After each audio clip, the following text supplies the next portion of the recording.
Well, good morning. Welcome to the Board of County Commissioners meeting for April 18th. Would you please join me in the Pledge of Allegiance and in a moment of silence?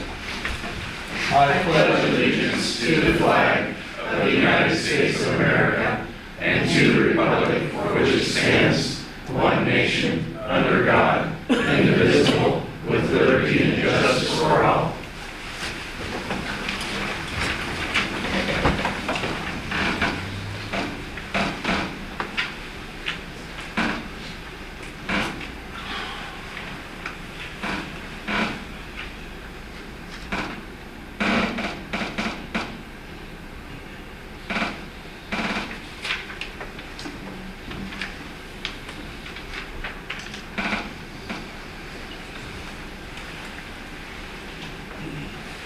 Okay, thank you. First item on the agenda, we're going to have a discussion about fee hearing by the county council. So we received a request from the Coos County Animal Control to hold a fee hearing to establish new fees and to revise existing fees if approved, and this would be effective April 1st, 2023. And I don't know if the sheriff or anyone in the back is here to talk about those fees at the request of the board.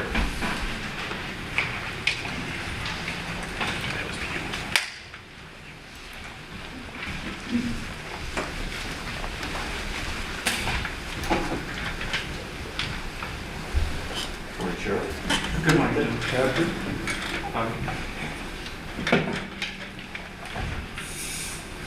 Thank you. Cat Patterson probably would say a little better, but basically, some feedback. Yeah, a little bit of feedback there, Jason.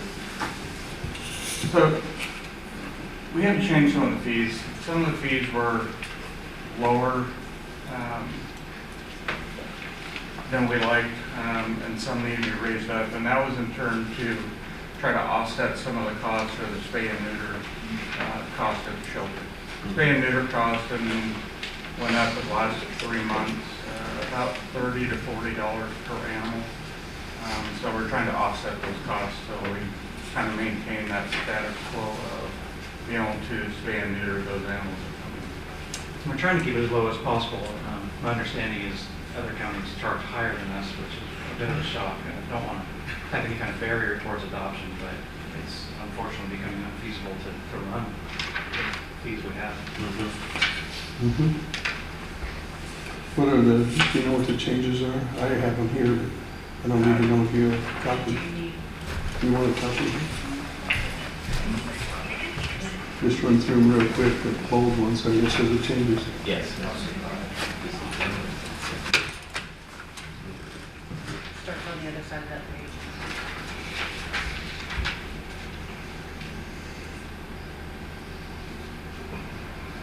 It looks like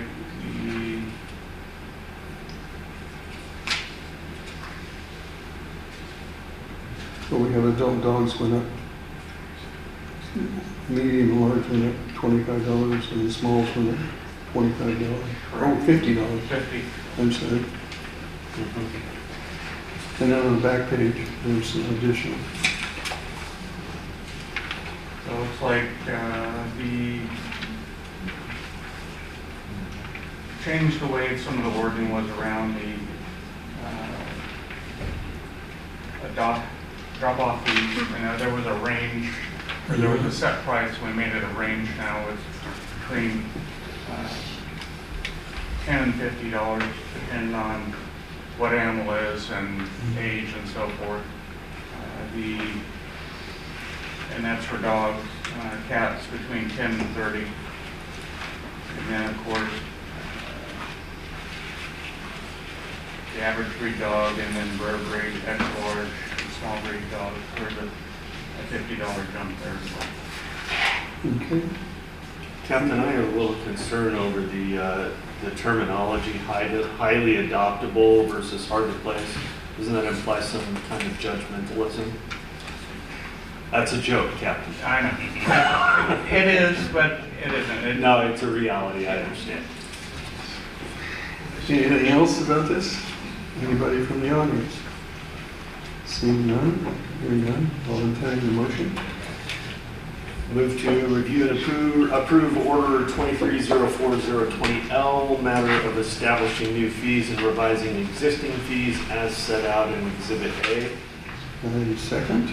Any other discussion? No? Okay, all in favor? Aye. Aye. As you may notice, Commissioner Sweet is absent. He is next door in his office. He is on the Ford Family Foundation interviewing high school graduates that want to go on to college. They will, for the people who are the kids, I call them graduates who qualify, they will get a 4-year or more full paid scholarship to where they want to go to. And that includes everything, living expenses, tuition, books, all. So it's really important to be doing that. Okay. Now, Commissioner Bob? what? Pam? Come on up. Don't let me trip. Good morning, Pam. Good morning, Pam Lewis. I am a recipient of the Restart program. Oh, cool. John Sweet was involved at that time. They paid 90% of me becoming a nurse. Cool. Anything that, and I got a little bit of a Pell Grant, so I come away without any debt as a nurse. So valuable, Yeah, wonderful very. program. Wanted to say, Yeah. attaboy, thank you. Yeah. All right. All righty, we're going to, on to item section 3. We're going to take 3J out of order, which is request approval of resolution of accommodation for Deputy Justin Gray and Melissa Hager.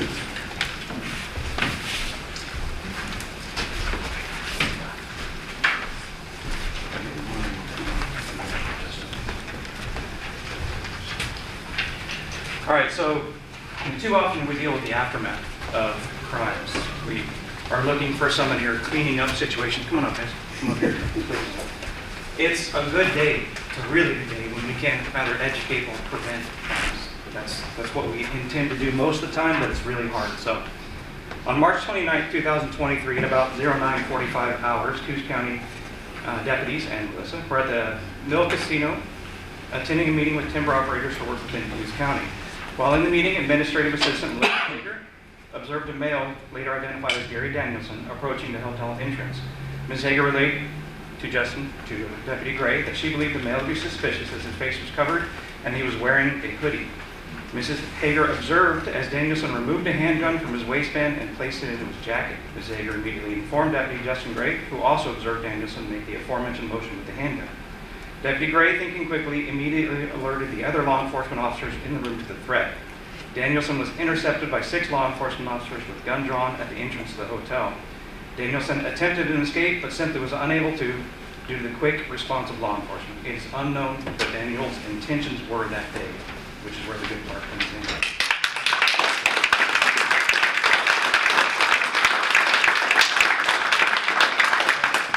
Further quick thinking and action on March 29, 2023, in the arrest of Gary Danielson at the Mill Hotel and Casino, Mrs. Melissa Hager and Deputy Justin Gray are to be awarded the Sheriff's Medal of Merit. Ms. Hager's and Deputy Gray's actions that day were done in the best traditions and values of the Coos County Sheriff's Office and bring great credit upon them, the Coos County Sheriff's Office, Coos County, and the state of Oregon. So this guy was a felon, too, and it was a loaded dynamite. So. Thank you.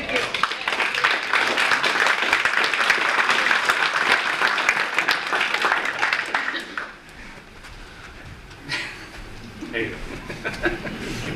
Picture. No picture. Who's got a camera? Come on, son. There we go. There you go. Thank you. For posterity, thanks. Got it. Thank All you. right.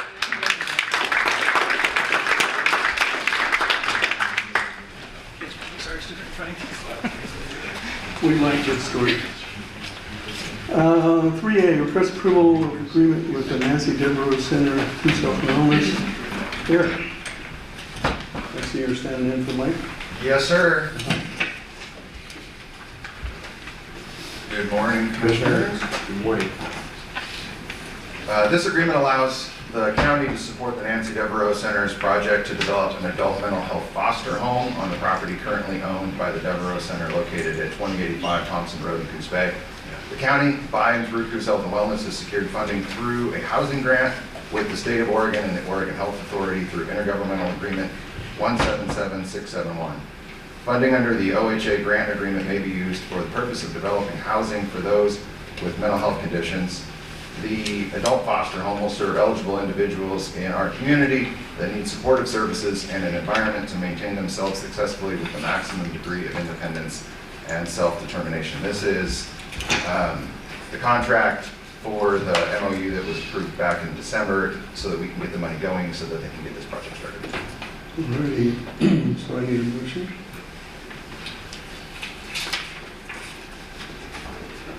Move to approve and sign the agreement with the Nancy Devereaux Center. Need a second discussion, the board? So, is there going to, what exactly is going to be the role of CHW as far as oversight of this operation ongoing? I'm not sure exactly what the total oversight for Coos Health and Wellness is going to be, as much as it's a partnership to us to help them get the money to get the program started, and then we will be working with the clients that we have internally at the adult foster home. I can provide, as far as the contract is concerned, throughout the duration of the project, they'll be submitting to us quarterly invoices detailing what they're spending the money on, so that we'll see that when we reimburse. There will also be, there's also a contractual requirement that they keep all records on their expenditures for a number of years after the expiration of the contract. And then last, I'll note that they will be required to record a restrictive covenant, which will require them to use this property as an adult foster home for 20 years after the completion of the project. So that will be, that's part of the agreement. And what would be the provision after 20 years? You know? After 20 years, this is a requirement from the grant. So I think after 20 years, the restricted covenant has ended and they can use it, the facility as they see fit in line with their organizational mission. But yeah, the restricted covenant would end at that point. It's not permanent. All right. Thank you. So if I understand it correctly, this agreement would then be, the folks that are going to benefit from this would be visited or supervised by Coos Health and Wellness? We would have some, I would imagine that some of the adult foster home residents would be Coos Health and Wellness employees. I don't know that it's, or not employees, sorry. Patients, clients. I don't know that it would be restricted to just Coos Health and Wellness, though. We have, as David Gill said in the December meeting when we had the conversation, we have one adult foster home in the community, I believe, at this point. It's a need in our community, not just for Coos Health and Wellness clients, but for other clients. Okay. Yeah, they'll have their own staffing, and I think the agreement states that we will help them in their initial hiring of staff, but they'll have their own staffing that will work out. Okay. I see Greg has his hand up. Come on up.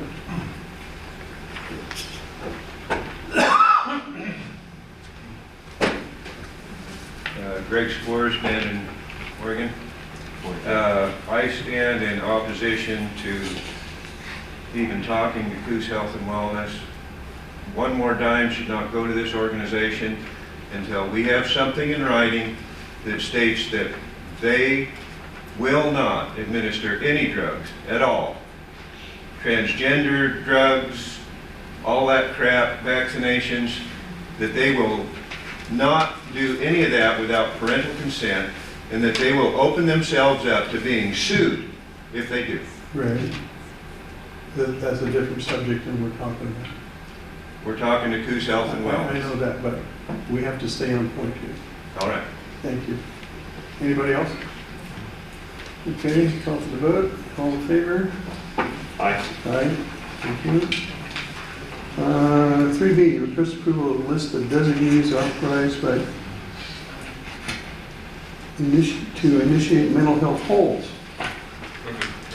Yes, ORS 426.0 309.228 and OAR 309-033-0250 provide the procedure for the process of authorizing a mental health director to specify designees to direct any peace officer or secure transportation provider to take into custody a person whom the designee has probable cause to believe is dangerous to self or others, and whom the designee has probable cause to believe is in need of immediate care, custody, or treatment of mental illness.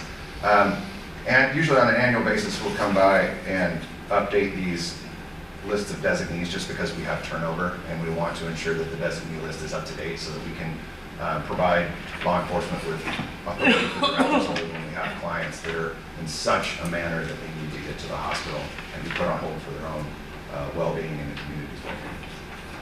Okay. Motion? Move to approve and sign order authorizing the individuals listed as designees of the mental health director for Coos County. Okay, For second. discussion. Discussion?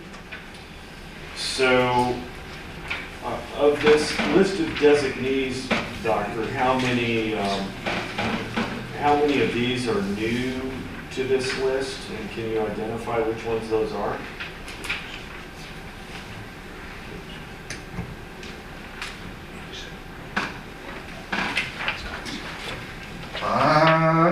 Well, having not seen the last list, but I can tell you that I believe that Celine Valencia is a newer employee over the last year. And I want to say, I think everybody else was probably already on that list. They've been around for a while. Okay, thank you. My next question is there a prescribed list, a protocol list of conditional circumstances that would designate this call to be made for these individuals to be taken into custody? As far as like what has to happen in order for us to think that it raises to the level of a director's hold? Right, or are there specific conditional circumstances that are specifically disallowed from coming into consideration for this kind of a call to be made? I don't have the specific indications on what it would take. I can find that out for you if it's something that you want me to get back to you on. I can tell you that what we do on a regular basis is it has to come down to the fact that the individual has become dangerous to themselves in such a manner that we are concerned that left to their own devices that they may either cause harm to another person or group or facility or themselves in general based on their general mental health conditions at the time. Some of that can be subjective based on the fact that every individual is different. Right? Sure. But it has to raise to the level that they can't function outside without it becoming detrimental or a danger to someone else. So I don't have the specifics. Every ABC must check these boxes, and I can get that for you and email that to you if you'd like me to. Okay, all right, thank you. Captain Sanborn has something to say. Good, Captain? I- Forward. Okay.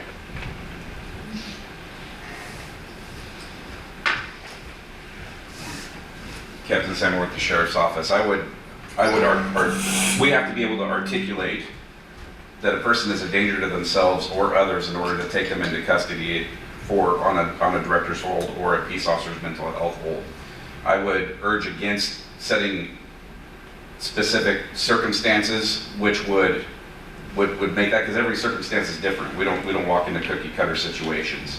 So there have been circumstances where people have been walking down the middle of the road, and Coos Health and Wellness has had to take them into custody because they're in the middle of traffic and causing danger to themselves or others. Yeah. Or they've articulated threats to another person and had the motive, means, and opportunity in order to do so. At that point, they're a danger to themselves or others. If we start putting that stuff into a box, it would limit our ability to be able to take these people into custody on a mental health hold and take them to a facility for treatment. Okay. So, Points stipulated. go ahead. But, so, I guess implied in the presentation here and in your comments, Captain, is that we've got, we're going to have situations, I guess always, where the law enforcement involved has to concur with the evaluation of the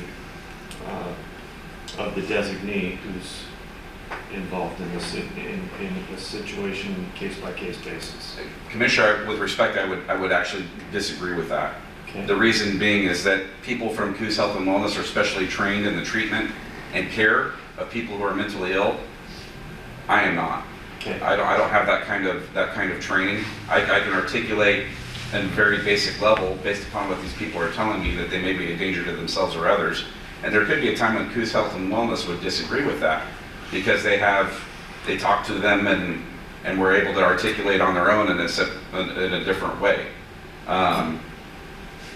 Again, I'm not a mental health professional, and we tend to defer to those people for that. And Commissioner, I would say that we have a very good working relationship with our local law enforcement, especially through our crisis intervention team training that we do annually. So we work with local law enforcement to have these conversations. And in a number of times where I've been involved in situations at the office itself, it's usually a longer conversation with the therapists, maybe our mobile crisis team, law enforcement, because law enforcement may have knowledge of the individual and other past issues that they've had. It's really a team effort to try to figure out what the best answer is. There are some cases where it feels like it's going to go on the direction of a director's hold, and the therapists are able to have the conversation with the individuals. We're able to come to a consensus that this person just needs some crisis care right now, and that they can not be put on a director's hold. So, And typically that involves a safety plan. Yep. So there's specified steps which the therapist or the team member will follow up with in order to ensure that safety. So, well, you can't ensure anything, but I mean to take steps to promote that safety. Okay. And the designees on this list are all trained to do those things. Well, that's what I was going to ask. I only recognized one name, who was a pastor who was one of the juvenile counselors, who's now working for the wellness department. But I don't know any of these other folks, so I don't know their qualifications. It's a serious step when you put somebody under a hold. And I don't know how these other folks react to whatever situation it is. It kind of bothers me a little bit that we would grant this authorization on these folks to put somebody under hold without, and I guess you explained a little bit there, Doc. They're all certified, Yeah, licensed, whatever. they're all licensed therapists, and most number of them are managers, and the rest are on our mobile crisis response team. They're all specifically trained to be able to make I feel better. Yeah. Is that okay? There's always the one that might have a problem. Right. Out of all of them. HR, please. I can confirm that every, Any other questions for me? No, thank you. No, thank you. Caroline Morgan, HR, I can confirm that every individual on this list is a county employee. Well, yeah, I know that. Every individual is a mental health professional. They all have Okay. master's degrees, and 4 of these individuals are managers. Okay, thank you very much. I feel better. Anybody else from the audience? Yeah, I got a question. Do we have, I have a question. Roger Taylor. Yeah, somebody else. Oh, Rob, you're online. Go ahead, Rob. Yes, first off, the people at the podium, I can hear just fine, but the people at the table, they're really low. If you can have them speak up or make sure they're Well, speaking you in the gotta mic, pull that that would be thing great. Well, it's That's on. where the feedback is Feedback, coming so- from. Is the green light on there? No, if you push it, It feeds back? Start talking a little bit. how about now? Oh, that's way better. Okay. It was getting feedback there for a little bit, Rob. Okay, thank you. I've got 2 questions. My question number 1 is this list public information? And number 2, where are these people held when you take them into custody? First question, yes? Yeah, it should be. Yeah. I believe it is. well, it's in the record for the meeting, so Yeah. it's public Yeah. information, yes. Director's holds are for care. So director's holds are to take them and get them on hold so that they can get treatment for their 72 hours or You want to know where the hold was going to happen? why the hospital is the Okay. only place to take The them out. hospital, okay. You hear Okay, that? thank you. Okay. Any other questions? All in favor? Aye. Aye. All righty, moving on to 3C, request of job, approval of job description, prevention services program manager. Eric, We request board approval for job description for prevention services program manager position under non-union pay grade 784. On February 7th, the Board of Commissioners approved additional funds from ballot measure 108, the tobacco tax. These funds will provide for additional staffing under our prevention program, which will be placed under the management of the reclass position of our current prevention services coordinator to a prevention services program manager. As well, we request approval to post and fill the position. okay, motion? Move to approve job description for prevention services program manager at Coos Health and Wellness and approval to post and fill the position. Give a second. Discussion on board? Nope. Anybody from the audience? Nope. All in favor? Aye. Righty. 3D, request approval to purchase diesel above ground storage tank. Paul Slater. Good morning. Director for road department. Paul Slater, Public Works Director. There you go. So this first item, PBS or engineer of record for this project, it's our diesel fuel tank replacement project at the shop. They recently requested requested quotes for a 12,000 gallon above ground storage tank, double walled. They received 4 quotes. Mascot equipment was the lowest quote at $61,906.10. We're just requesting the board approve purchase of that tank from Mascot. Okay, we need a motion. Move to approve purchase of the new 12,000 gallon above ground storage tank for the diesel fuel storage at the yard from Mascot Equipment for $61,906.10. Second, discussion.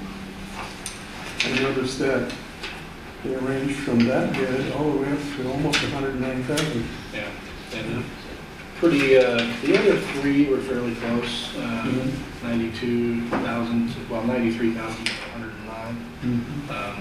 We did double check with these guys to make sure that their number was accurate and they were comfortable with it, so. And the And they're a lower reputable was company. a little bit based on the specs that you gave them, I assume. Yeah, they were all given the same set of criteria to bid on. Right. Did they all hit the specs spot on, or were these other guys overshooting, or what? Well, 2 of them we kind of felt like we're just overshooting. The other one, the modern welding at a little over 92,000, that was a little closer. They're a little further away. The Mascot has the tank more readily available. They can make it faster. Maybe that has something to do with why their price is lower. Okay. Well, it works out well for us. All right, any other questions? Nope. Anybody in the audience have a question about this? All in favor? Aye. All right, moving on to 3E, request approval to rent to own agreement with Columbia Western Machinery. Paul? So our fleet manager recently requested quotes for our upcoming budget, for this fiscal year 24 budget, to purchase a newer used large loader for a rock pit.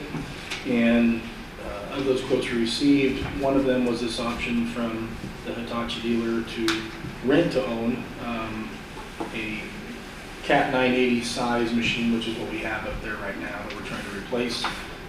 They offered up a 2-month no-cost rental so that we could get the machine sooner and get the older loader out of our pit sooner. It has some issues, the old loader has some issues that cause us grief with some of the regulatory agencies associated with leaks. So we'd like to replace it sooner and enter into this rental agreement starting May 1st with the purchase happening right after July. Okay, motion. Move to approve to enter into a 0 rent-to-own agreement with Columbia Western Machinery on a 2022 Hitachi ZW370 loader MTE for $345,000 and authorize Paul Slater to sign. Any second? Discussion? I know from our prior conversations that your confidence is high that this loader is going to work out well for us. Yeah, we had one of our mechanics and one of our guy that manages our pit operation go up and actually look at the loader and drive it around and use it a little bit in their yard up in Sherwood before we made the decision to come to the. I hope their assessment is correct, because it sure would be a drag to shell out 14 grand to rent that thing for a month. Yeah. That's a pretty steep monthly rental rate. Yeah, we're pretty confident this machine is going to do what we need to. It also comes with a 4,000 hour, 4-year warranty, which none of the others that we had prices on came with. Right. Yeah, that's substantial. Any other questions? Any questions from the audience? Seeing none, all in favor? Aye. Number 18. 3F, request approval to perform digital upgrade on a generator at Weekly. So our Cummins gen set or generator setup at the rock pit has been having some issues. It's an old analog style system, and we've had Cummins Northwest look at it before and do some repairs before. The prior time they were here, they recommended that we do this digital upgrade. At that time, they chose not to do it. We're now choosing to do it because just to do the repairs to the analog system are almost $5,000. If we do the digital upgrade, Cummins says that we won't have to deal with the issues we've been dealing with anymore. This digital upgrade will also be usable with a new gen set system that we can plan on purchasing sometime in the next few years. Any questions? Move to approve to have Cummins Sales and Service perform a digital upgrade on our Cummins generator for $13,550.37. Discussion? I have, so I just wanted to confirm, is this $13,000, and I don't think we had quotes on this, is this a? Yeah, I should add. Sorry. Is this a sole source because Cummins is the only, is this a Cummins generator and they need to perform this upgrade? Or? Yeah, two things. We couldn't find anybody else that would even work on it, and number two, they're familiar with our setup. They've worked on it multiple times in the past. Does this new digital control set come with a warranty? That's a great question. I don't recall. I can check when I get back to you. Well, I mean, we have trade experience with them in the past. Obviously, they've worked on the analog Yes. system. Yeah. Have you ever found that their business practices to be questionable such that they wouldn't honor the installation or subsequent service of this thing if something goes wrong? It's been great for us. Okay. Presumably, they would have incentive to keep that kind of relationship going, because knowing that we're going to be in the market for a new gen set, they're going to want to be on the slate for that too. Yeah, and we had that conversation with them before deciding to go with this upgrade, because we wanted to make sure that if we're going to spend money in this old generator, we want to make sure that Sure. this stuff will still work with the new setup. Okay. So, council, are you satisfied with the sole source? I think that the motion should be amended to include sole source findings that Cummins is the only entity capable, presently able to perform the digital upgrade. Chair, I'd like to amend my motion to note that Cummins Sales and Service is a sole source provider for this digital upgrade. Okay, I will second on the amendment. Any other discussion on the board? No, sir. Anybody from the audience? No? All in favor? Aye. Aye. So foggy today. 3G, request approval of law enforcement review at U.S. Forest Service Cyrus National Forest. Sheriff Gray. Good morning again. So this is a grant that we use to partially fund the duties patrol we have, whether it's cooperative law enforcement agreement, number 22 LE 11061-000-003, modification 1, total amount of $28,600 we use towards that position. So request board review, approve, and sign the grant acceptance. Okay, motion. Move to approve and sign cooperative law enforcement agreement number 22 LE 11061000-003 mod 1. Second. Discussion with the board? Discussion with the audience? Hearing none, all in favor? Aye. All right, 3H, request approval of resolution adding appropriations to the K-9 program. Yes, sir. Sheriff. So the Sheriff's Office K-9 program has experienced unanticipated spending due to the untimely death of K-9 Raven, as well as unanticipated costs associated with the K-9 program's presence on social media. So further, the Coos County Sheriff's Office is preparing to purchase K-9 Poe as our newest furry deputy. I believe we picked her up yesterday. The Coos County Sheriff's Office K-9 fund currently has about $80,000 in it. The Coos County Sheriff's Office is requesting a spending authority increase. So it'll come out of that fund, which is non-general fund, to the following line item to compensate for the costs. So we're requesting increased spending authority by $5,000 to 001-1600421-20-04.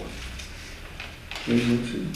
Move to approve resolution 2303071B to support this request. A second. Discussion? Boy, that's a pretty short resolution number compared to the last one, Sheriff. Yeah. Anybody from the audience? Hearing none, all in favor? Aye. Good deal. All right, 3I, request approval of job description for record security clerk. Yes, sir. So it's not a new description, but, or I'm sorry, not a new job, but we've updated the description to try to meet the demands of what that position is now doing with all the different mandates with, thankfully 114 hasn't passed yet, but with the records and the way things are going. So requesting board approval of new position description of the record security clerk, and this has been run through the union representative already. It's already filled by D.D. Clemens. So requesting approval of D.D. Clemens to record security clerk position and approved posting filing of the second 911 dispatch supervisor position. Okay. No motion? Move to approve D.D. Clements to record security clerk position and approve posting and filling the second 911 dispatch supervisor position. And second. Discussion with the board? Audience? No, all in favor? Aye. All righty. Thank you, Commissioner. Moving on Thank you, down to 3K, request approval of post-bill property appraiser 1 position. Assessor Steve Jansen.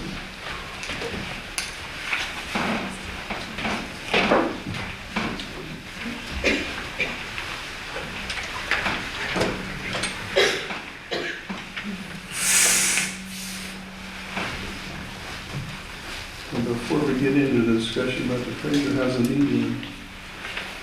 Another 3 weeks. Oh, good. It's coming along. Oh, but where does it start?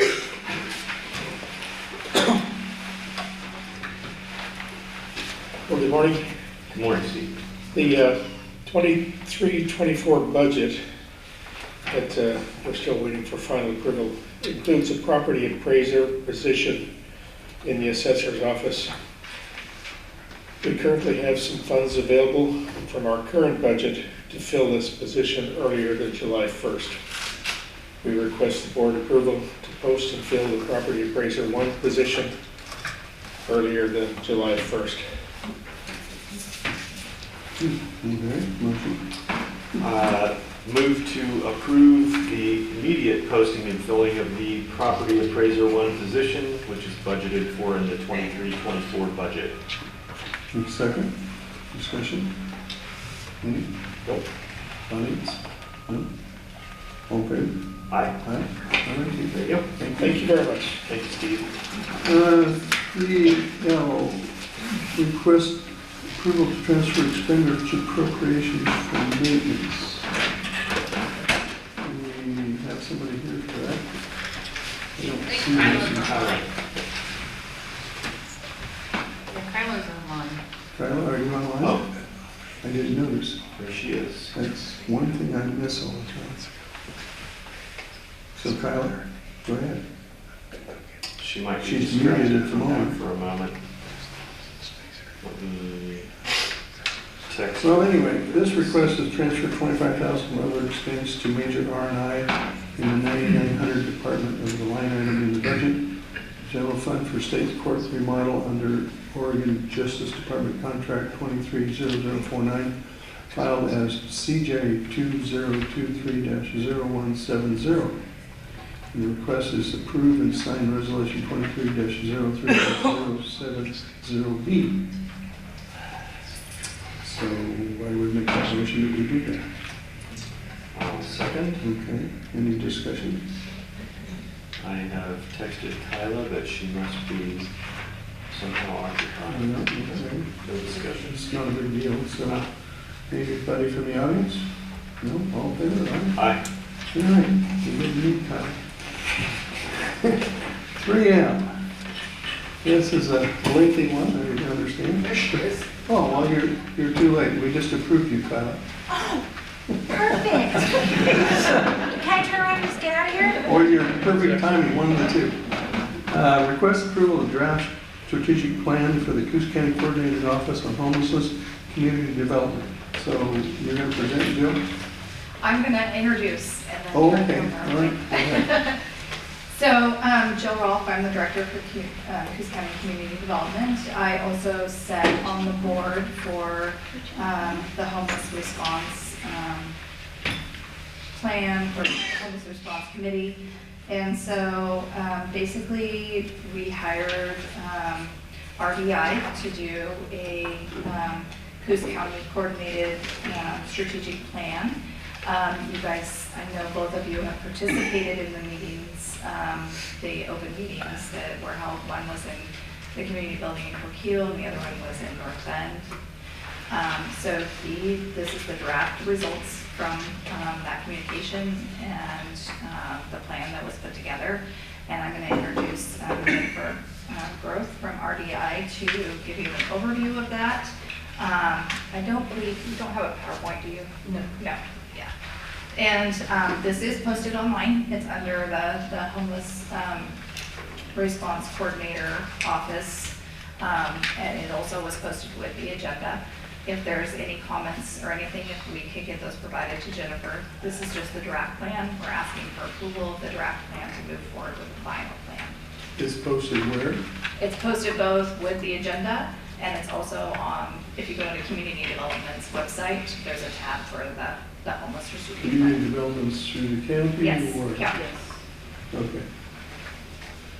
I have to, for me to find out, I have to be really specific where to start and then where to Yeah, end so up. at the bottom of our website, under Under Coos County? under Coos County, there's a tab for community development, and then Okay. on the right-hand side, there's a tab for the Office the of plan. Homelessness. Mhm. I can't remember exactly what it's called. Stop looking. Homeless response office. Thank you. Okay. And then Andrew Brainerd is also here. He's the director of that Okay. office. All right, so Jennifer? Good morning. Good morning. As Jill mentioned, my name is Jennifer Groth. I work for Rural Development Initiatives, which is a nonprofit that does community engagement and community development work. And we were asked to help support the community in understanding what people's priorities were relative to providing better coordination of services to the unhoused and also pathways for permanent housing. As you know, this all results from House Bill 4123, which identifies 8 pilot regions in the state of Oregon to receive a $1 million grant to improve coordination of the services and provide better pathways to the unhoused. We have an advisory group, as you know, that's coordinating the activities involved with this grant and the funds that are received under this bill. The 2 representatives from the county who are serving on the advisory group are Commissioner Sweet and Jill Rolfe. What I'd like to do for you today is kind of explain the process by which we collected this information, provide you an overview of how the document is structured, and then answer any questions that you have. Does that sound all right? Yeah. So this plan, I should mention, is due to the Oregon Legislature on May 23rd.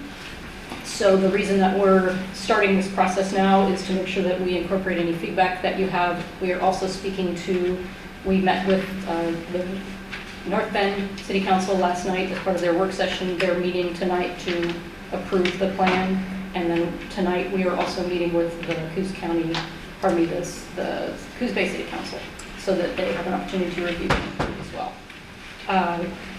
So the first 2 pages of this document are essentially an executive summary that gives you an overview of the project itself. I think what we want to point out here is that as part of this process, we interviewed over 60 stakeholders. Stakeholders being defined as either people who are currently experiencing houselessness, people who provide services to the unhoused, or people who are working on housing, increasing or addressing the housing shortage in the region. Additionally, we implemented a community survey and collected over 200 responses to that community survey to find out what the impressions and attitudes were around housing and homelessness in the region. As part of, we had 2 workshops, as Jill mentioned, to try to bring people together. We did the classic, dot voting to try to determine priorities and come up with a community vision. The community vision statement is included in the executive summary. And then on page 2 of the executive summary, you can see that we pulled out, as a result of that voting process, 8 priorities that the community determined were important to the strategic plan. So what I'm going to do is, I'll read those as part of the going through the document a little bit more, but just so that I can explain how this is laid out.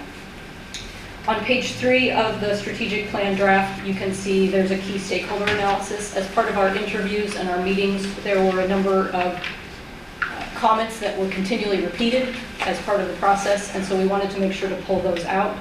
And so, for example, the most frequently identified priority among service providers was a demand for additional beds across the housing spectrum.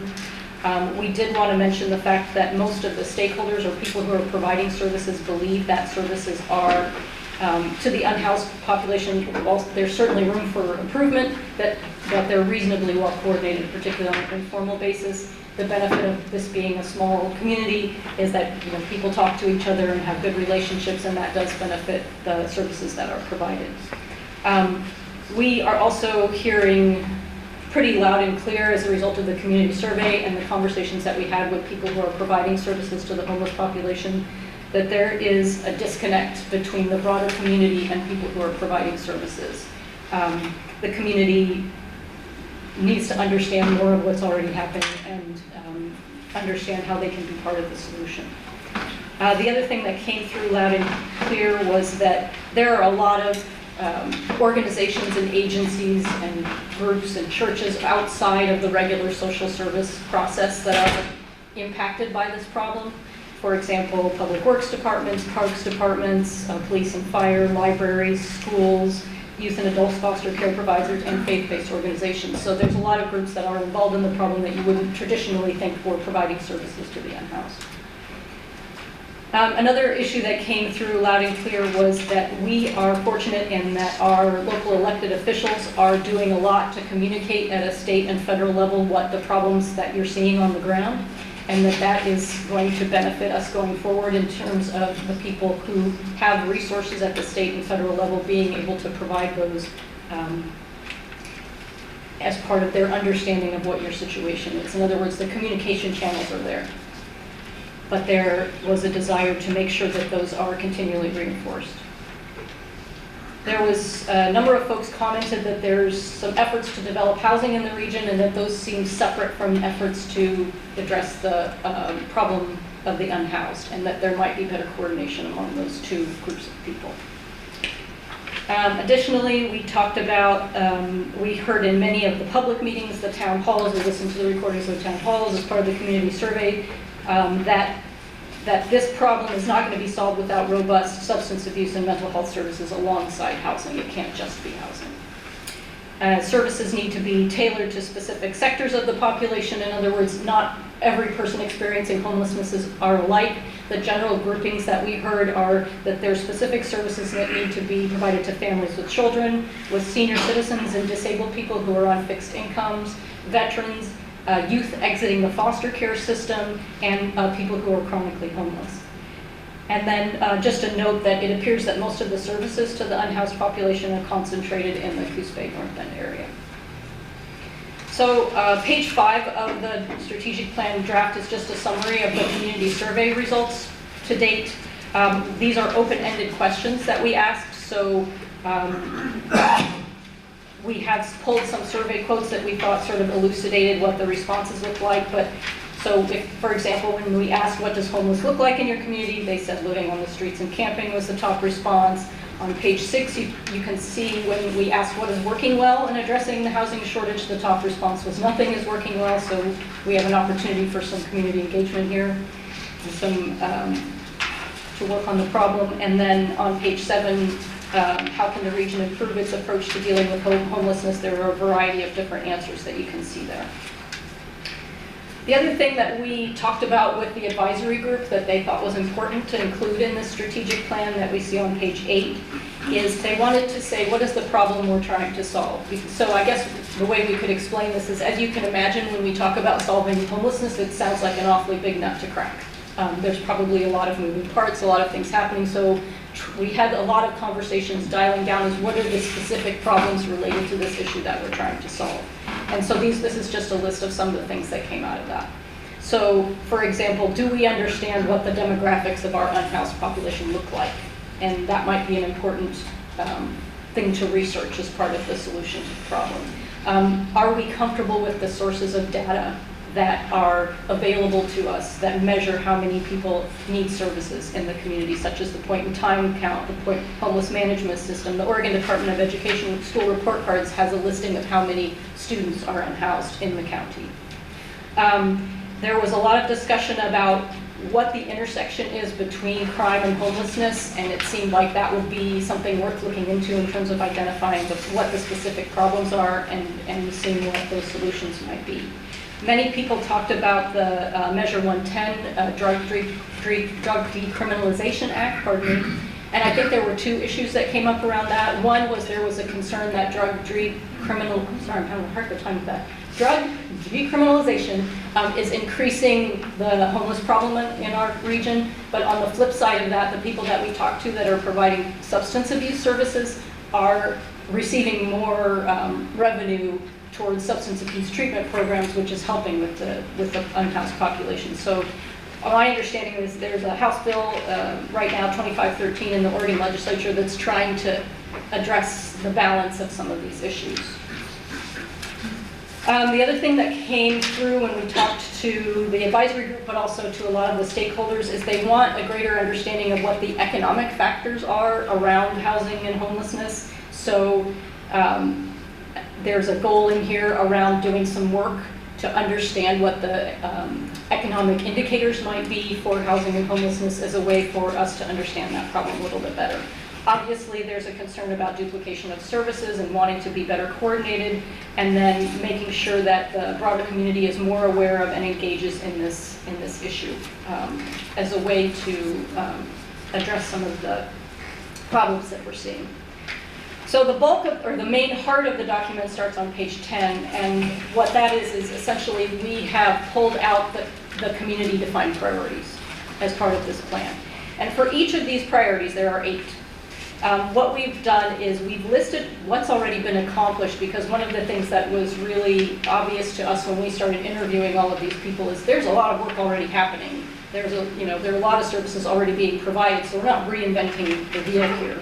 And so there's an opportunity for us to say, here's what's already happening. Is this working well? Is it not working well? And an opportunity for the community to sort of evaluate that. So each goal has building on what's been accomplished.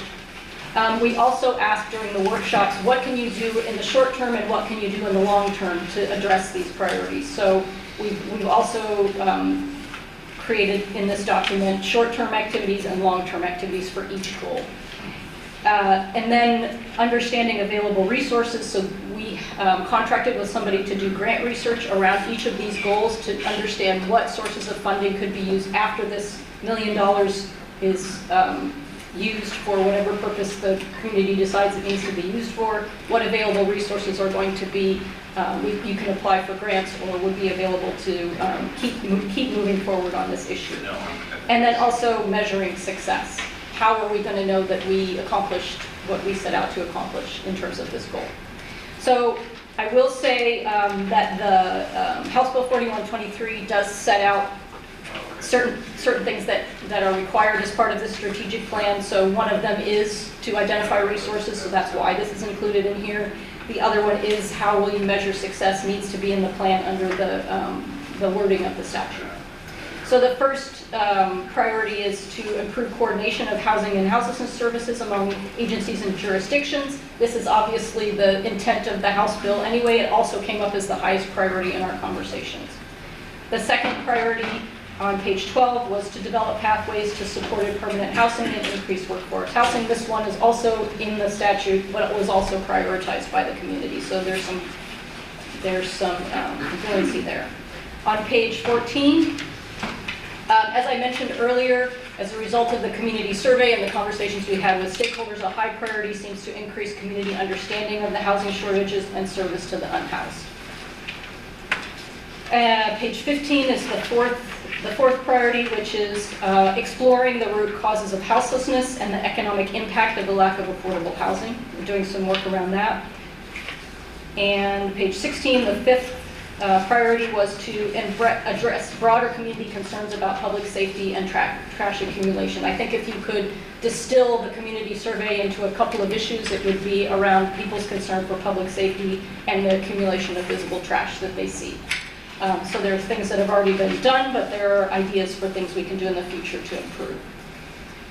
Page 18, really loud and clear, a desire to improve mental health and substance abuse services. Then goal 7, advocate for community needs related to housing and homelessness at the state and federal level. This is what I talked about in terms of the conversations that are happening between local elected officials and state and federal elected officials about these needs so that they're aware of what is happening on the ground. And then the last, number 8, is a goal that was identified in the House Bill 4123, which is anything that we do has to identify and address racial disparities and providing equitable pathways to permanent housing. And so what we've done in this section is identified some strategies that the community could use to address that as part of their work. So on page 22, sorry, this is such a long document, but it just turned out that way. On page 22, one of the requirements of House Bill 4123 is that we identify national models and determine their applicability to local conditions. We ended up talking to someone who has decades of experience with these national models because we are not experts in this field, RDI is not. And they were able to define for us what the different national models that are currently being used or have been used in the past, so you can just see a summary of those here. His comment was, as we all know, models are models. They're not plug and play. You can't just go into a community and say, let's do this, and just impose it on a particular region.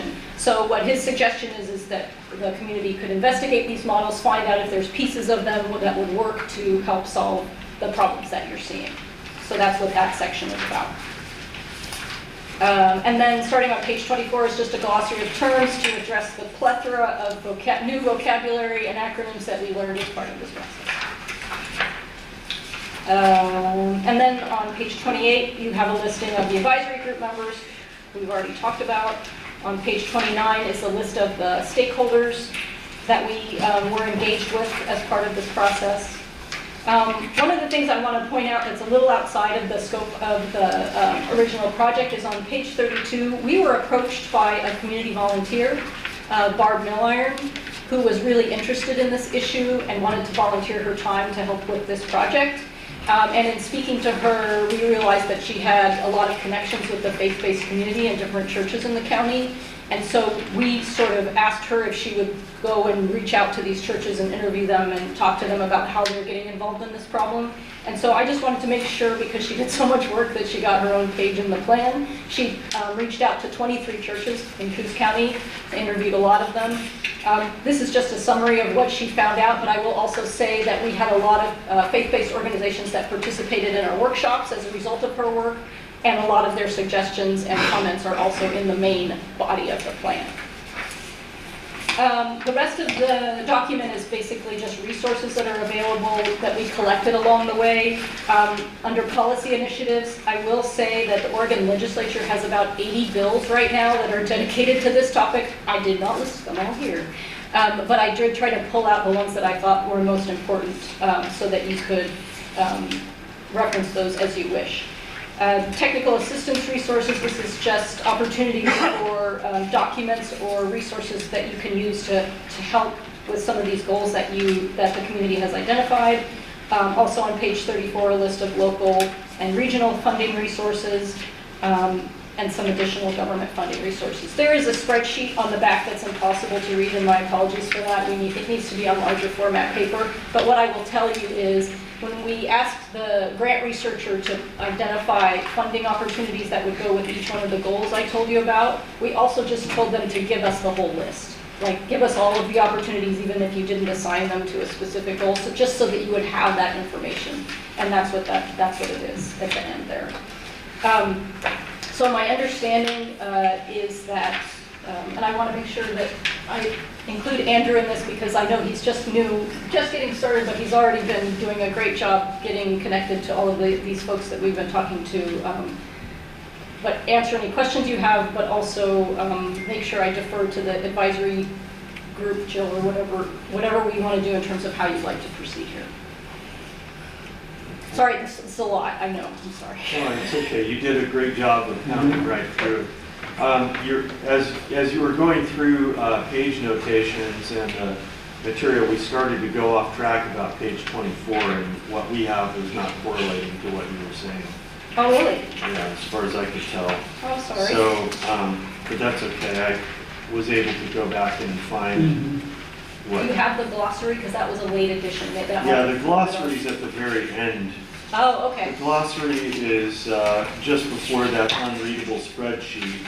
Oh, so I think maybe what happened So- is that the document you have is a little out of order compared to what I have, so I Exactly, apologize. yeah, so that's where we started getting, I saw we were both kind of confused there, but anyway. The colored one's a little bit of it. The colored one is the one yeah, that okay. she went through, Mhm. that I left for you this morning. Okay, all right. Questions?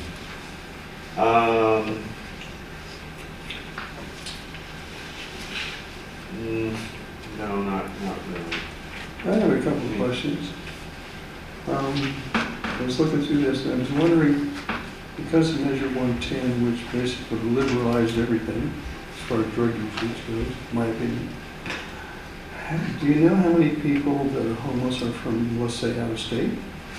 That question came up a lot in our interviews, and I will say the reason that there's not a lot of hard data numbers in this plan is because of the spectrum of answers we got to different questions. Does that make sense? Sort of. In other words, we're not necessarily, one of the issues that we have in terms of the problem that we're trying to solve as a community is getting clear data. And so I would say that what we typically heard was that somewhere in the neighborhood of, if you take what people believe to be the homeless population, somewhere in the neighborhood of 40% are from out of the area. Okay, so. But I'm reluctant to sort of put that into the record just because. Yeah, I got scribbles all over this thing. Yeah, and so I think that one of the steps that this project could take was to identify the different sources of data on the homeless population and make sure that we're comfortable with the numbers and that we have consensus around them, if that makes sense. Yeah, but when I read this and I got to thinking about it and started doing a little minor research, Hawaii, California are the top, and New York's second or third, Oregon's fourth in homelessness, and Washington State is fifth. And I'm just wondering, most of these states are very liberal in their drug laws. A lot of them that aren't listed, like, let's say, Kansas and some of the others, are way at the bottom. So I just wondered, that's why I asked the question about Measure 110, because it seemed like after that got approved, there was really no consequence after Measure 110, that we exploded with folks from who knows where. Right? And then I got to wondering about, on page 22, it says, housing first model, says a few stakeholders mentioned that Seattle is a success story for this model, and I'm going, well, if they're number 5 in homelessness, I wonder how they're so successful. You know, like, some of these things you can scratch my head about going, I wonder how that works when it doesn't seem to match with other data I've looked at. Yeah, and I mean, we're just reporting on what we've I heard. got you. So, and I agree with you that we have been engaged with Margaret Salazar, who is the regional HUD person for the Pacific Northwest, and she acknowledges that the problem in the Pacific Northwest is definitely significant compared to other parts of the country. So she agrees with you on that, huh? Yeah, something else in here too. It said that about 1/3 of the homeless were families, and 2/3 were single people. In this document? Yeah. Where did I see this? I wrote it down here. Yeah. But what I was curious is, it seemed like 1/3 seems rather high to me.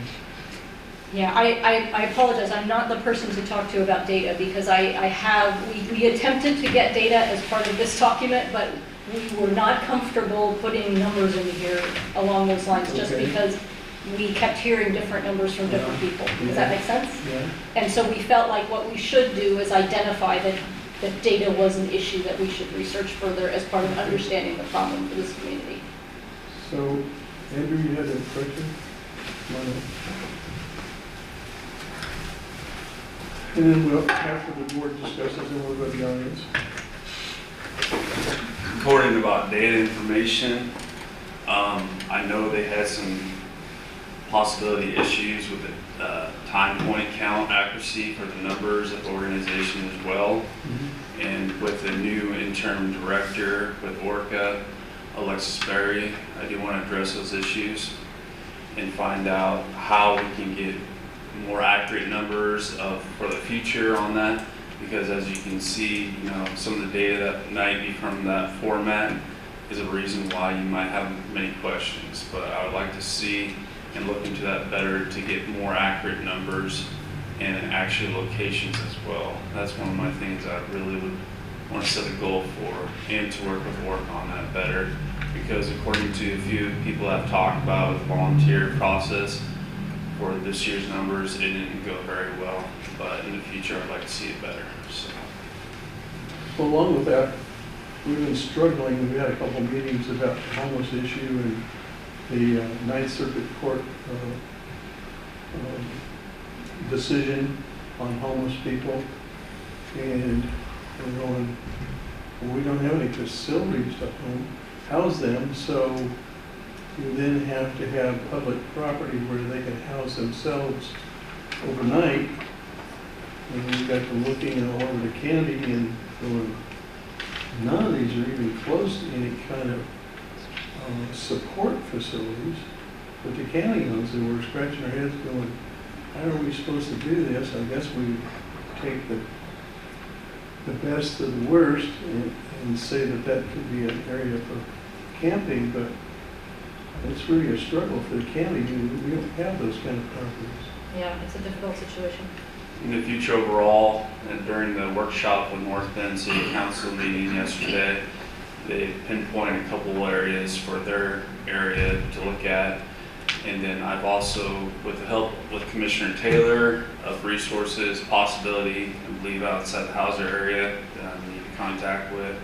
And then there's a few other projects I'm looking at currently right now within the city of North Bend, and I'll be actually attending a meeting today with the Salvation Army for other possibilities that they would like to help out with the situation as well, and that's this afternoon. So.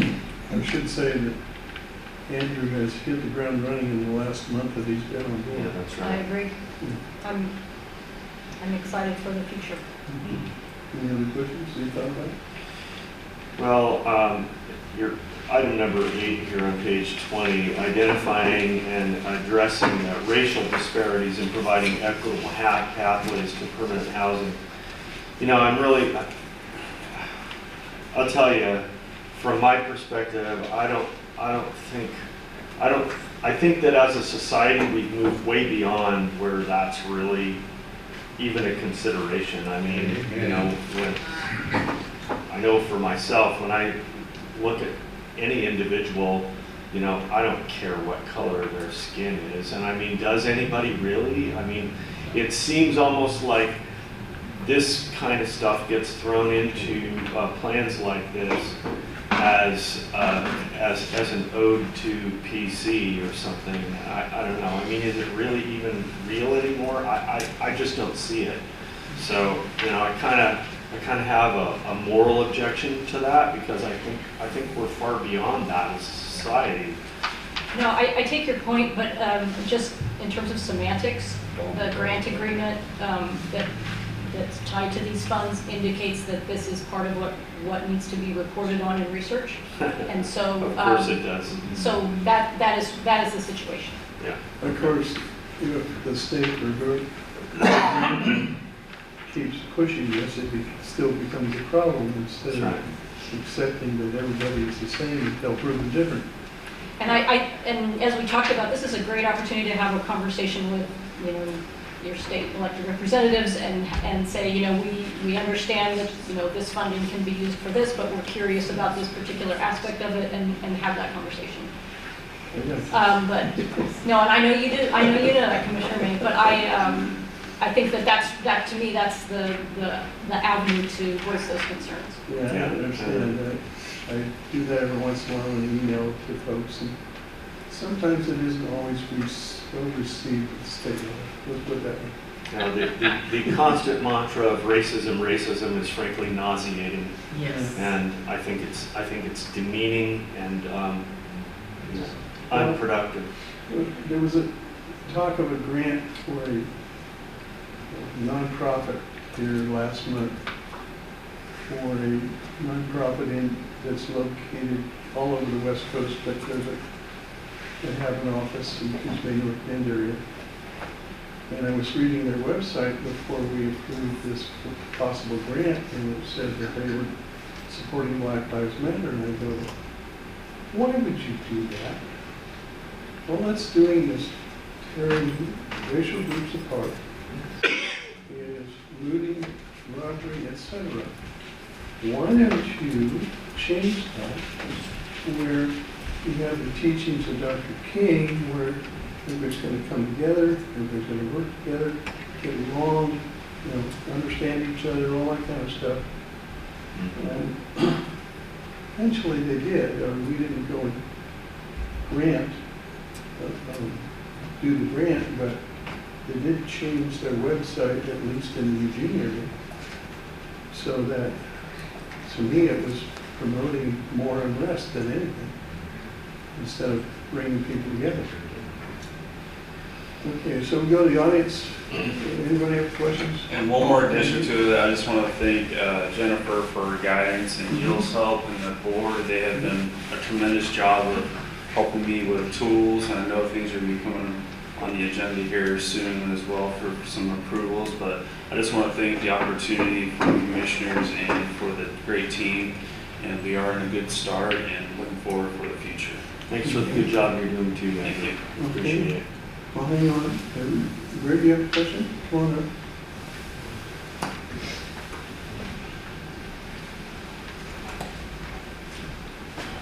Yeah, recent developments with our governor giving herself unlimited power over agricultural, rural, and state land. We seem to be missing a huge opportunity here with the federal government's involvement to cry out to the federal government and say, why do we have to be constrained to 35% of the available land in Oregon? If the federal government wants to help address this problem, let us have land. Oregon can do so much more if we can expand rather than contract our communities. We're working at this backwards. Oregon needs a larger percentage.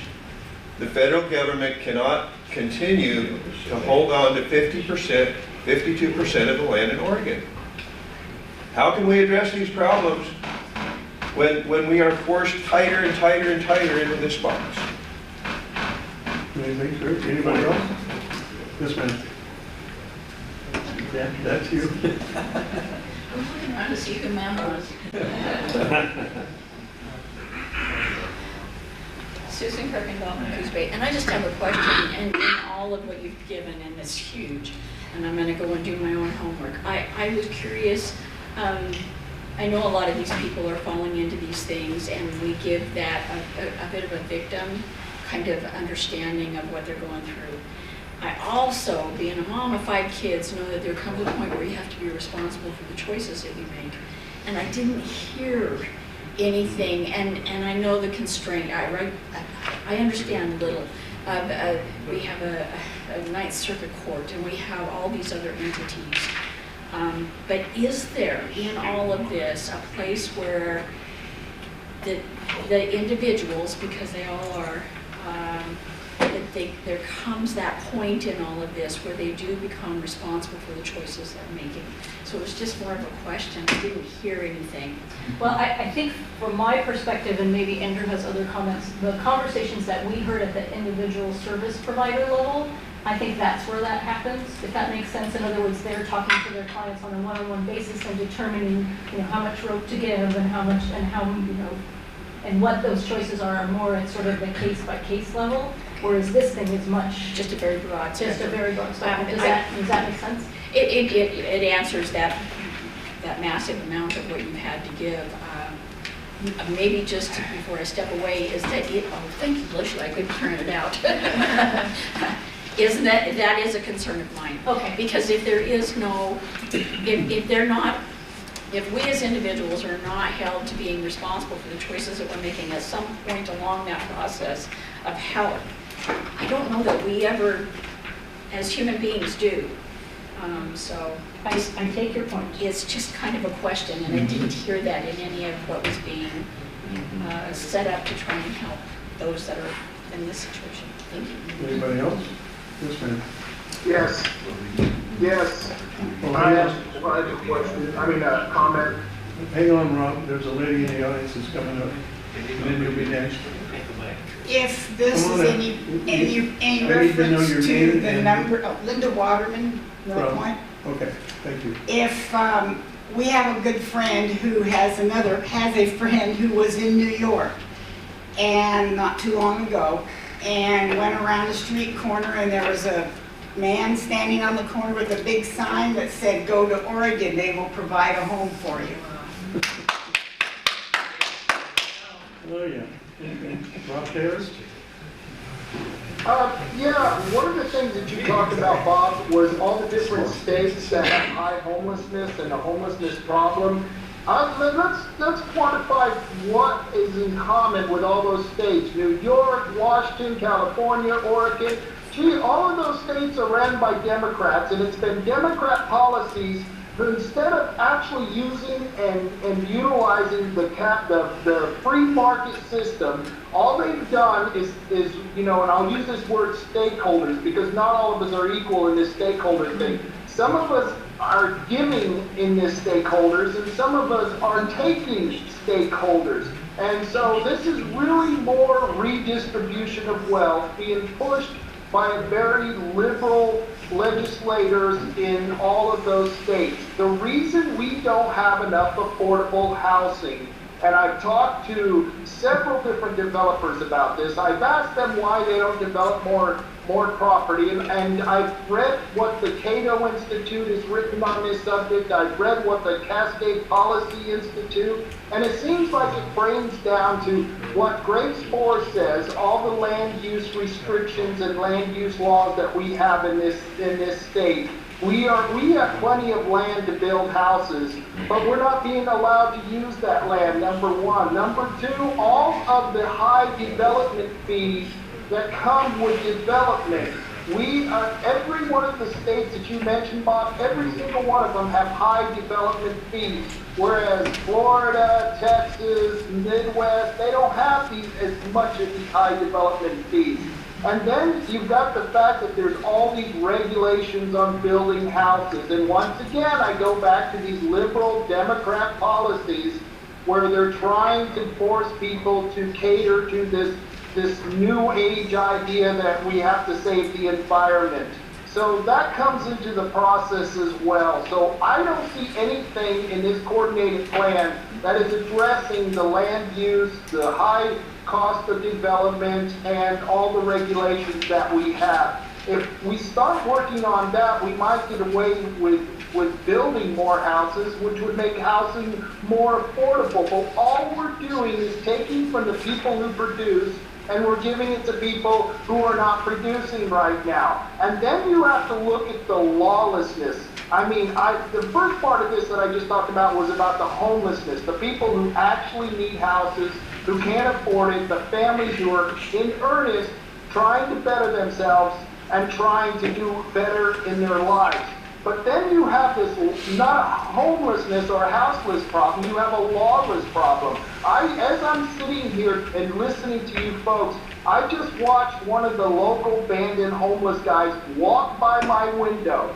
He is never going to own a house. He is never going to be productive in society. And as far as I'm concerned, he should be institutionalized because he's on drugs most of the time. He's got mental problems, and they're allowing, he doesn't even have shoes on. He walked right by, didn't even have shoes on. Homelessness has nothing to do with this young man. It's lawlessness. We allow people to do whatever the hell they want, and we don't hold them responsible for what they do. So once again, you have a strategic plan that's more worried about racial disparities, when if you allow the market to work, the market isn't racial. The market wants to sell to everyone equally.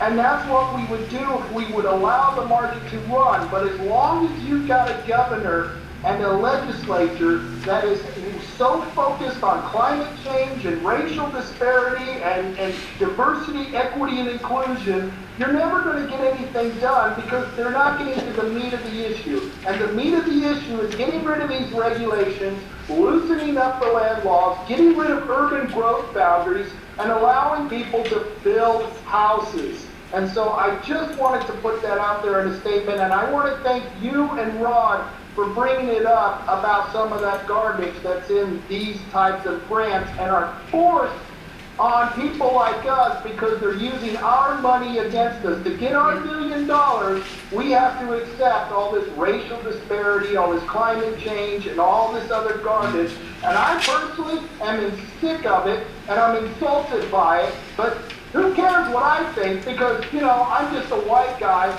and so my opinions really don't matter anymore. So I just wanted to put that out there. And once again, the two people who are sitting at the table, one of them is, Jennifer Groff. She works for a nonprofit. How much is this nonprofit making? Okay, thank you, Rob. I think we got the point. I appreciate it. Thanks, Rob. Anybody else? Yes. Sorry, Phil. Matt Wilbanks, Coos Bay. Couple things I wanted to try and hit. First of all, I wanted to thank the lady back here that mentioned personal responsibility. She was discussing in the fact that the item here doesn't really have much mention of that. And I understand it's a very preliminary thing, so I'm not bashing the document or anything like that.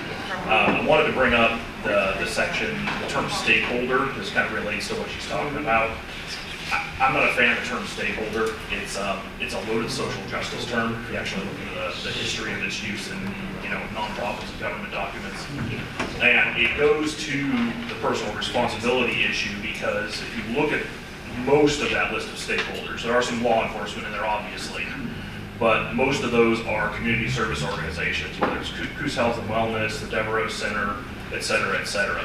These are places who receive funding, whether it's donations or government funding, not necessarily to perpetuate the problem, but that ends up happening anyway.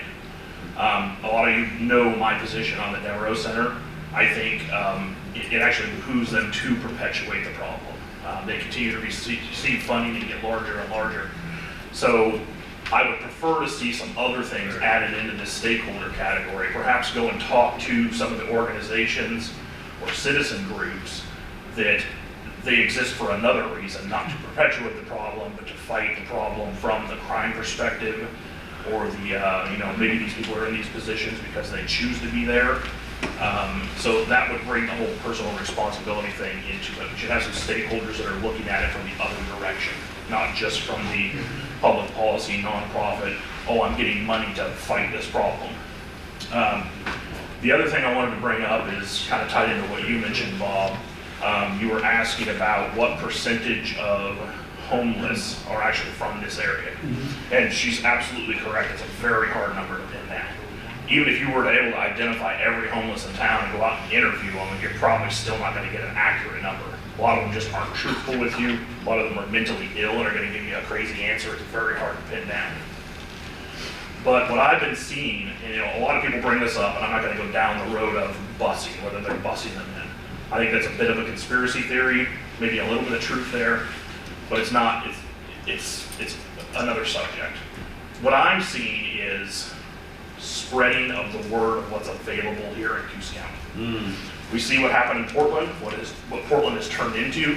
I lived south of Portland for a long time. Portland used to be a beautiful city.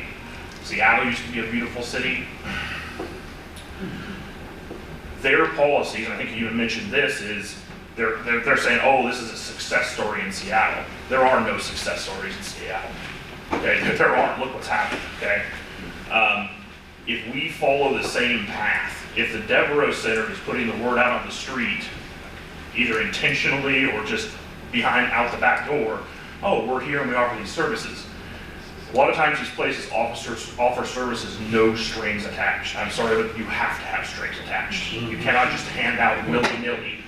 And I'm going to use the terminology like feeding stray cats. No, humans are not stray cats. But the mentality of a starving person on the street, whether they're starving of their own choice or not, is that of a stray cat. They're going to take whatever handout they can get, and the easiest ones to take are the ones without strings. So I'm going to end this with a quick anecdote. I have a friend who had a family member who was a traveling carpenter. He was down in California doing some work recently. I'm not going to give any names. Had some transportation issues. Decided to take the Greyhound bus from California up to, I believe, Roseburg, where she had to pick him up. On the bus, he overheard homeless discussing the fact that they were coming up here to go to the Devereaux Center. The word is spreading. I almost brought this up in the other item when you guys were discussing the Devereaux Center. This needs to be addressed. If we're providing any support or funding to that organization, they need to be held accountable for inviting people into the community and giving stuff out, no strings attached. Thank you. All right, yeah. Bill's next, I guess.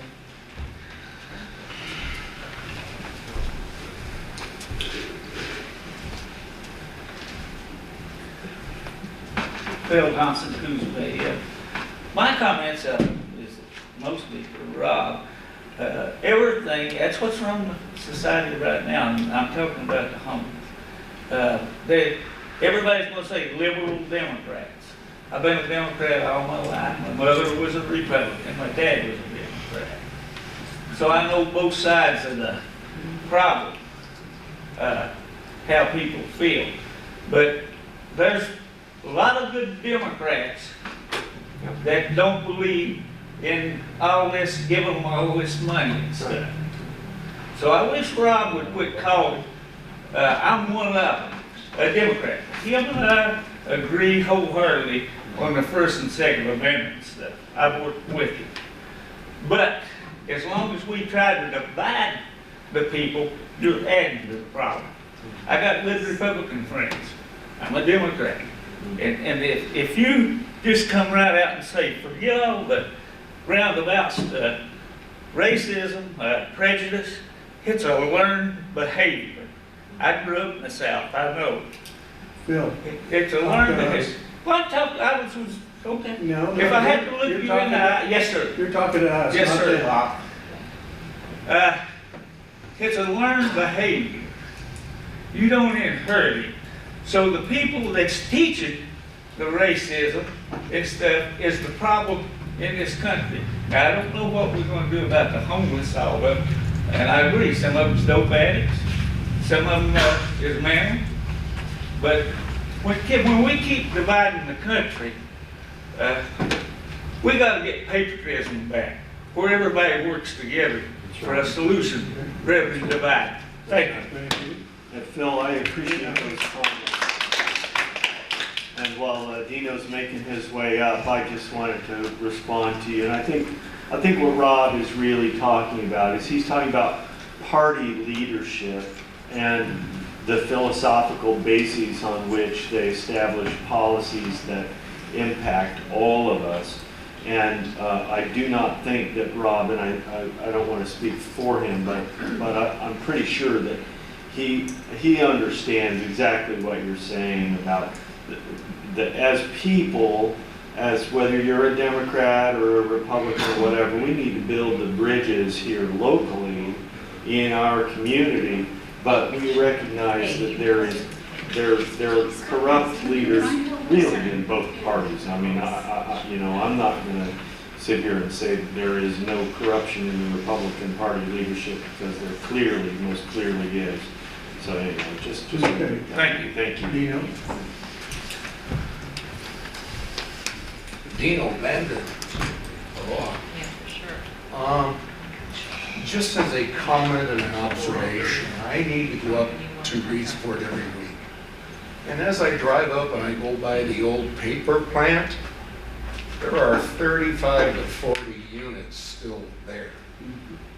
Now, I don't know who owns those, but why can't those be used? The grounds are there, I believe they're powered. I think they have some sanitation. Someone, and I don't know who that was, or what political group it was, but we always thought it's going to be the conservatives' re-educational camp. We took a lot of time and surveyed it for a long time. Did we ever find out who owns that, and could it be a temporary? And could it be a temporary solution to some of the, quote, family unhoused people? Don't know.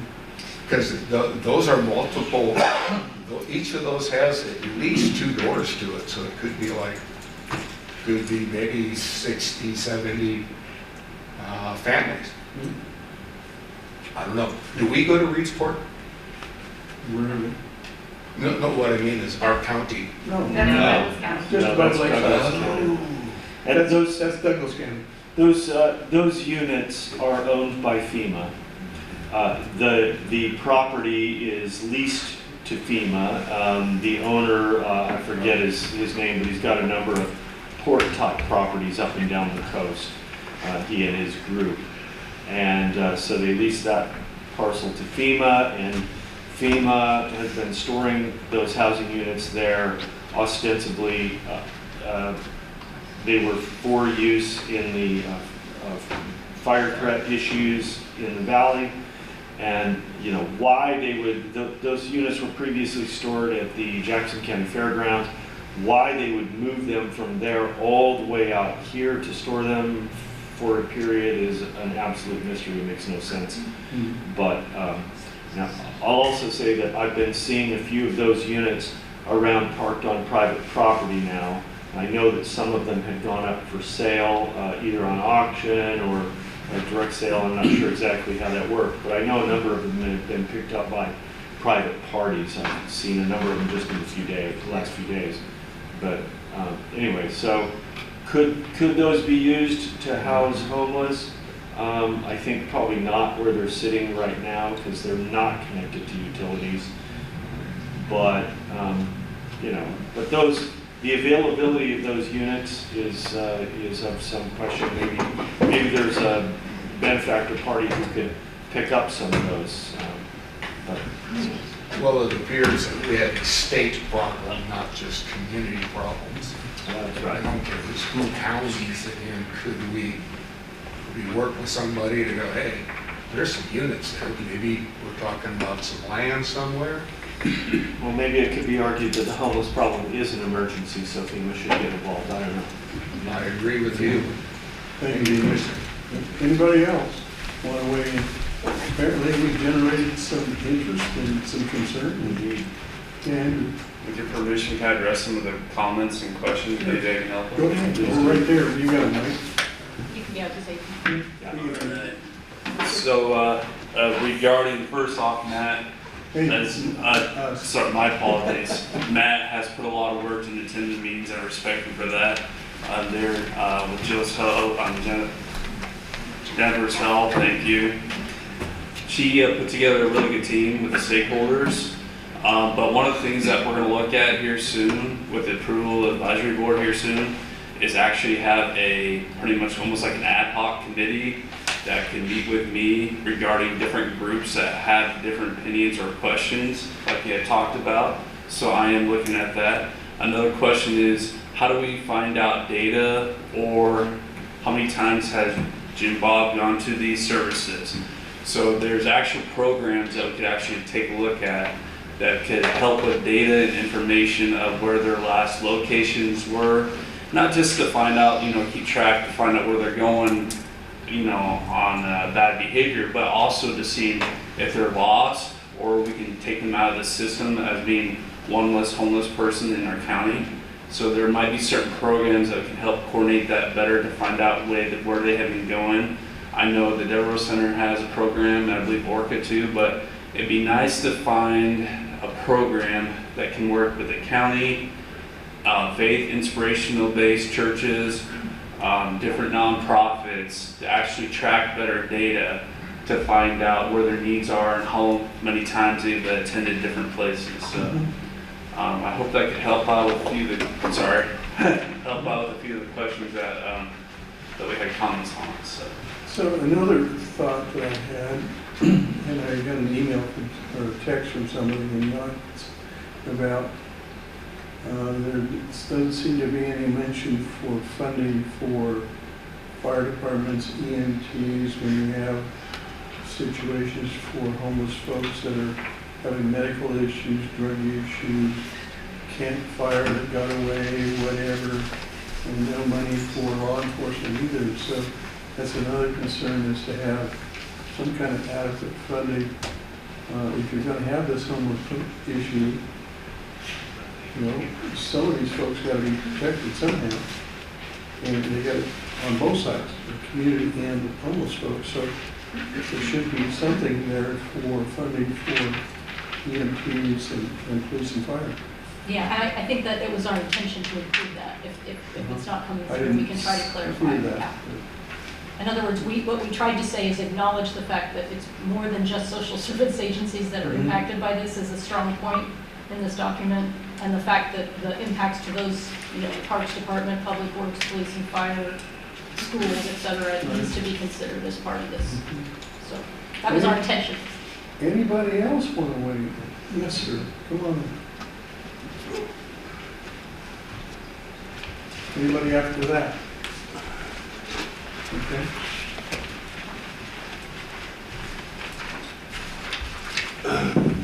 Hi, I'm Richard Kuznitsky, a longtime resident of Coos County. The homeless issue is a symptom of much deeper problems in the economic and social life of our country. And dealing with it just kind of on its own is not really going to solve the problem. I think that locally, the various agencies that are trying to address, the human beings that are in this position need our support. And there probably are some people that don't really deserve our help, but I'd rather help one of them than let some family or some individual that does in fact need our help go without that assistance. And I think that we have to address this as human beings helping other human beings and how we live together as humans. A lot of the issues that people have been trying to slough off are real.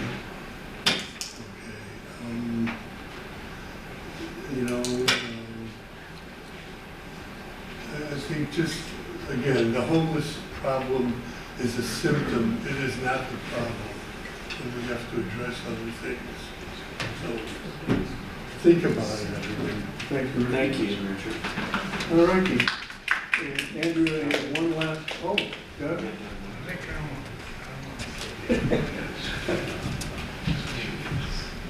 Sorry, but, You think of it when you think of it. yeah, well, I jotted these down, but, just to build on what this last gentleman was saying, I appreciate this document, but to me, it's a lot of words. It took me quite a while to print it last night. But there's still a struggle looking for solutions. And Rob Taylor and I don't agree about a lot of things, but I do agree that an integral part of this as a solution needs to be more housing. I am trained in the medical model, and it looks to me like a lot of this is treating symptoms rather than treating the disease, to build on what this gentleman said here. The root causes of homelessness: number one, lack of sufficient income; number two, lack of affordable housing. And I don't see a lot of that addressed in this plan. The two most basic human needs are the need for security and the need for significance. Right. The need for shelter is basic. The need to feel useful and connected and have a sense of purpose is basic. Both of those things are basic needs. Solutions must include ways to give people skills, productive jobs, and adequate income for affordable housing. And we need the housing itself. And so as county commissioners, you know, I think this notion of whatever can be done to allow more housing to be built, you know, I would see that as part of your role in all of this. There are programs out there, but we need more programs to train in building skills, to coordinate schools and nonprofits, such as Habitat for Humanity. I mean, there's an organization that actually creates housing for people. Give people ways to help build their own housing and be productive and connected. One last comment, and then I'll shut up, is that the notion that people are moving to the Pacific Northwest because it's a bunch of liberals inviting all of the riffraff of the country to come here, I think is silly. Right now, I think the notion that climate change is not a driving force in migration is silly. I think those things are real. This is a desirable place for a lot of reasons. People come here looking for opportunities. Some people come here because it's not as cold as other places when they don't have a house. I don't think that we should not provide services and programs just because this is a desirable place for people to come. I understand we don't want to just inviting people to come and get a handout when we're struggling to, put together a budget for the county. I understand all those things. And anyways, it's a complex problem. I appreciate the effort that went into this plan. I would like to see more of it go into how are we going to create housing and how are we going to create programs to empower people to get back to work and to be productive and to be partners in putting their lives together as well as having a place to do it. So thank you. Thank you, David. Sure.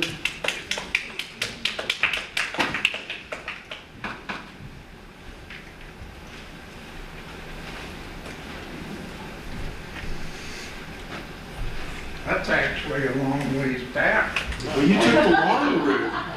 Telling you the seats are better back. Yeah. Elmer Yardley, North Bend. Good.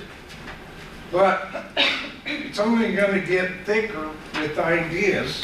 I can tell you, the homeless aren't worried about that. It's what we can give them.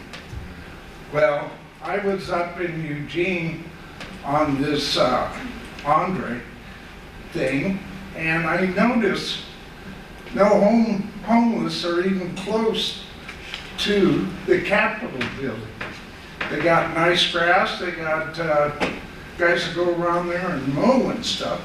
And I'm going, I can walk out my door and before I get to the end of the block, I already see homeless. And like I said, or like many of the people here said, that these people are getting welcomed into our community. But yet, you can drive down the street a little more and everybody on Virginia needs help. But they're not looking to work. They're looking for handouts, and that's something we gotta stop. Now, being in Salem, looking for homeless and can't find them there, go to Safeway in Salem. They've got a fenced area across the street, probably got 100 shacks, but they have light in there. They have outhouses on the side, and inside the fence, it's clean. They can have pets. I heard from a couple of my friends that there's a waiting list to get in there, but the people that are in there don't want to get out. Right now, I understand the weather's bad and stuff, but our community, North Bend, came up with this. You give us $5 million, we can go get property, build a place. When, like this last gentleman here said, you could actually, if the people want to live in something, they can build something. We're only talking 4 by 8. They got a window, they got a front door, and they can have pets. But I didn't see any pets running through the fence. But I mean, come on, why are they trashing our community when you put them in a little fence? It kind of looks like a jail to me. But you know what? It's clean in there. And the city is clean. I wouldn't be afraid to take a friend to the Salem Capitol to eat at a picnic. Well, you can't really do that around here. Something to think about. Everybody's idea out here was great. Thank you. Thank you. Oh, and this could turn into a book, and will we have solved everything? Okay, thank you. Ma'am? I just have to say something. It'll be just quick. My name, let me get here. My name is Rayleigh Cousin, and this is a request approval. North Point or something? No, so I'm just like, how's it? There should be something, there's something coming that way. I'll have to keep my eye out, but. Okay, request approval of draft strategic plan for the Coos County Coordinated Office of Homelessness. Okay, so I encourage you to approve this plan. That's all I have to say. Okay. And it will be continued on, and there'll be a lot of work to be done on it, and I appreciate you doing it. All right, thank you. Anybody else want to weigh in? It appears that this is one of the big topics for the community. Huge one. Yeah. So I have motion? Yeah, there's a lot of great discussion there. I move to approve the draft strategic plan for the Coos County Coordinated Office on Homelessness and approve to move forward with the final draft with conversation. Nice second. So I want to make one more point on that, and that is, tremendous comments here from everybody today, and I really appreciate. This is a really complicated and very sensitive issue. We are dealing with human beings, and I think that we all care about it. And I hope that in trying to find solutions that we're none of us become calloused to any of the realities that need to be addressed.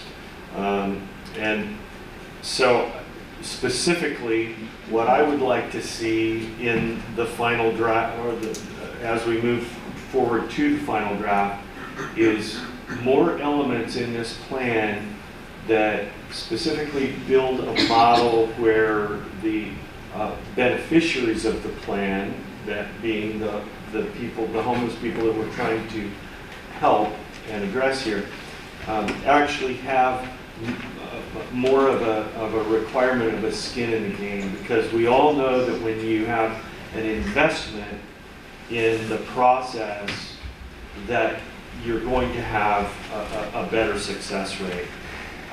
And the tangential benefit of that design in the model is that we're going to kind of weed out those who frankly are not looking for the help. And we shouldn't be wasting resources on people who refuse the help. And there is a certain percentage of that exists as a part of this whole problem. So that's what I would like to see. So I'd like to amend my motion to incorporate more self-ownership components for the beneficiaries of the plan. I would second on your amendment. Okay. Just a thought, though, that I was always taught there's nothing free. And so when you're given something by somebody in your need, you need to somehow work, pay back, or whatever you can do. But it's nothing's free in this life. If it was all free, nobody'd have to work, right? We'd all be out playing somewhere. That's not the way it works. But anyway, all in favor? Aye. Aye. Thank you all. And with your permission, Jennifer, I have to leave for Coos Bay for 2 meetings, so we like to excuse ourselves. But always available for a phone call or email. Thank you both for your good work. But it was an interesting conversation. Yep. All righty, moving on to 3N, request approval lease agreement with SOCC for Office of Homeless Response. Yes, so the Oregon Community College has offered a space to house Andrew, and it provides a place for him to hold meetings and provide resources and continue on with the discussion, and it's at no cost to us. Does that mean we can get him out of here? I'm just kidding. So anyways, we are asking for approval so that we can set this up, and he'll have a place to work at. Okay, for discussion, well, I need a motion first.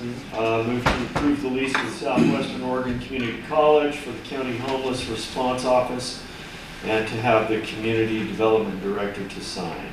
And second, now for discussion, I circled this. It says, at this time, it is no cost agreement. I can't sign something unless I know it's no cost or there's a cost. It's How's that no work? cost until 2025, and at that time, the agreement comes up, and if there is a cost, we bring it back.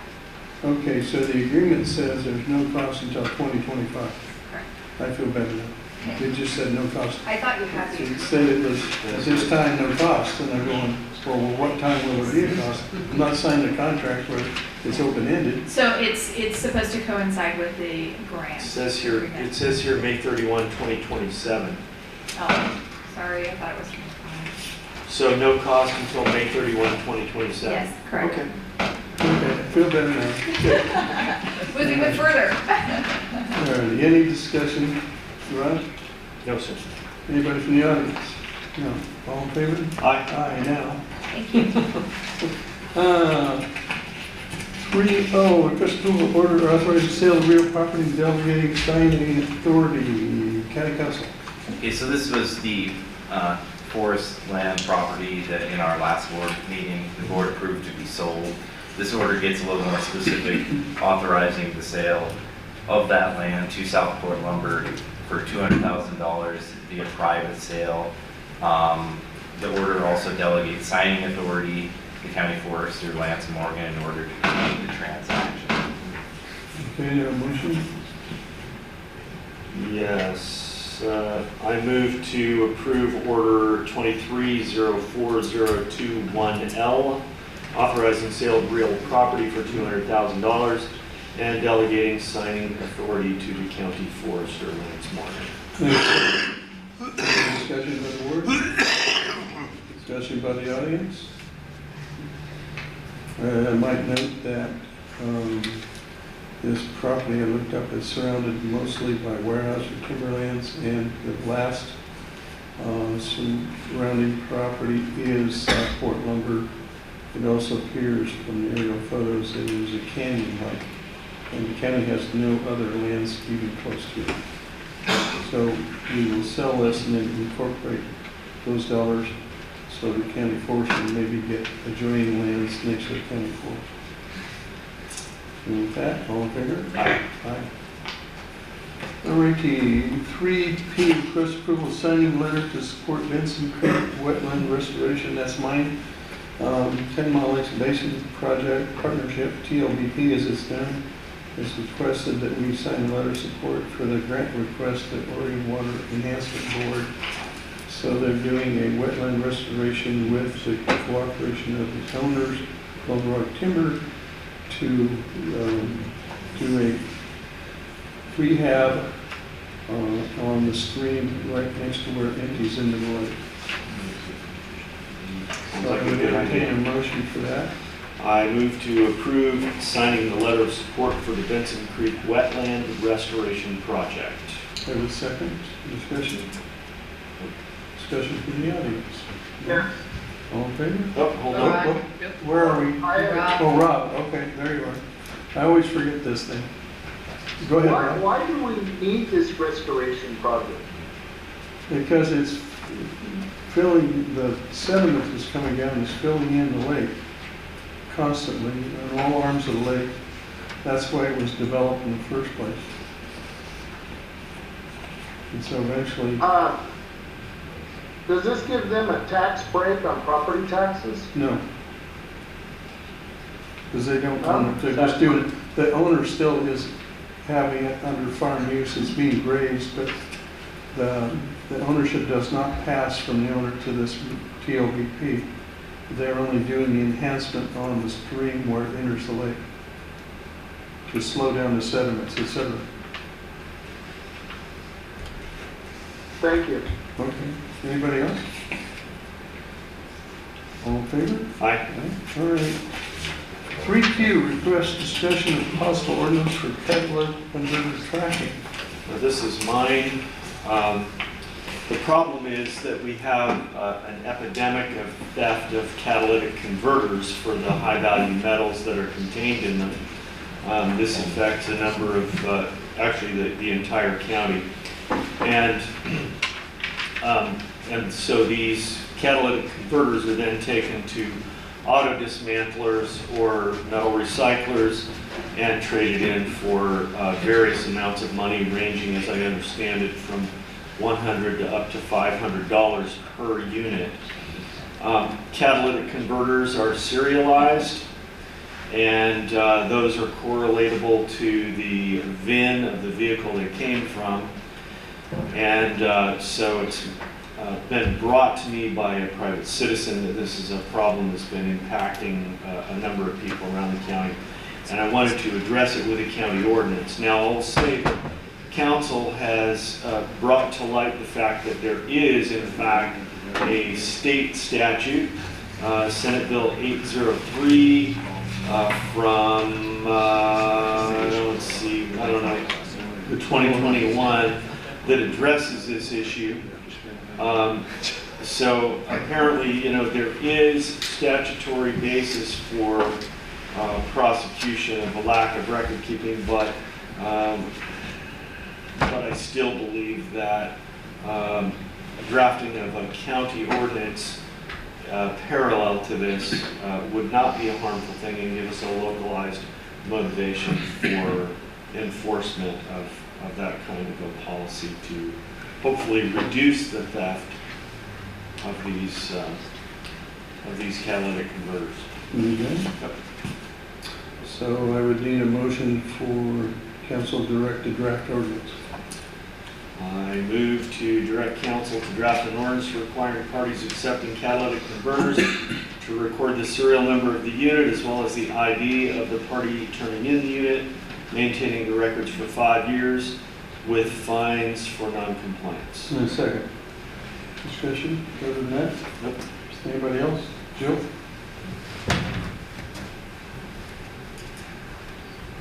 Just one question about the enforcement part of it. Is that something that you would see the sheriff's department enforcing? Is that something you see your code enforcement person enforcing?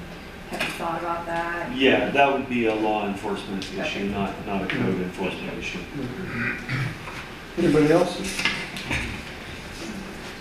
Okay, all in favor? Aye. All right, no issue. Motion for consent calendar? Move to accept the consent calendar. And second, any discussion about that? Hearing none, all in favor? Aye. All right, late agenda items. I have several. One is that all of the appointments, I move to consider late agenda oh, item. well, no, late, but this, Oh. never mind. It's not on the late agenda item, you're correct. Go ahead. Made a motion. Need a I second. second, yeah. Now, to hear a Need to late, vote. all in favor, aye? Aye. All right. We don't let that. What would we do without Bobby? I know. Keep us all in line. All of the appointments of the renewal agency for North Ship have run out. And so we need new appointments. And the first one is that John Sweet's term is expired. I will replace Melissa and you will be appointed on the budget committee. If that is acceptable for you.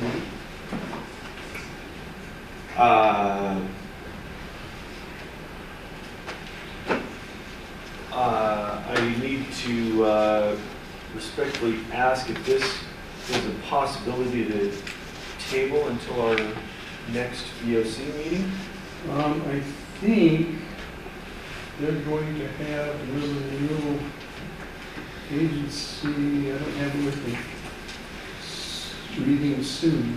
I don't know how soon, I've forgotten. I think it's May 11th. Okay, well, we got time then.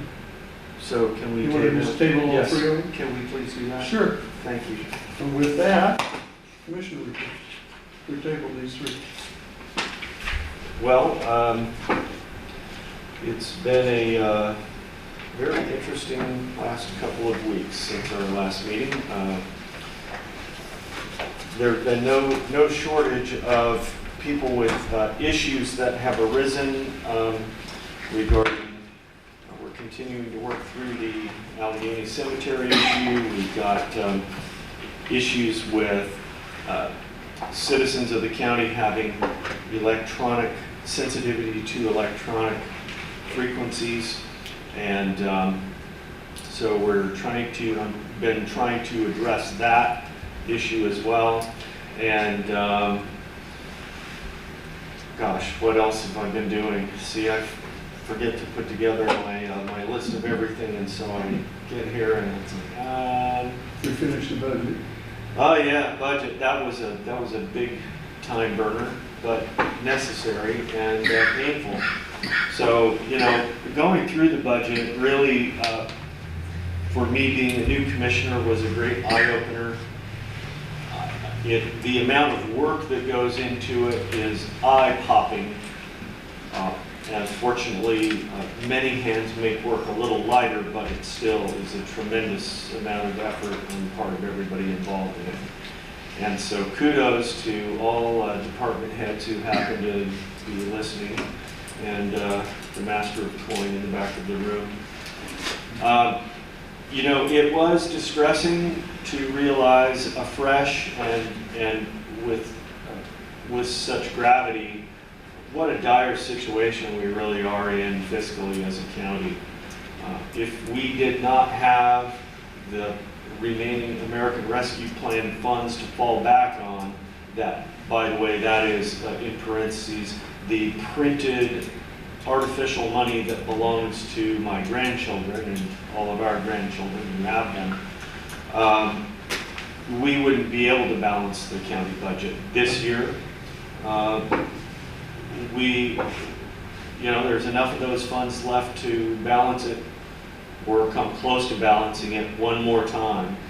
And then we fall off the cliff to the tune of probably around $3 to $4 million at that stage of the game when we factor in cost adjustments and inflation.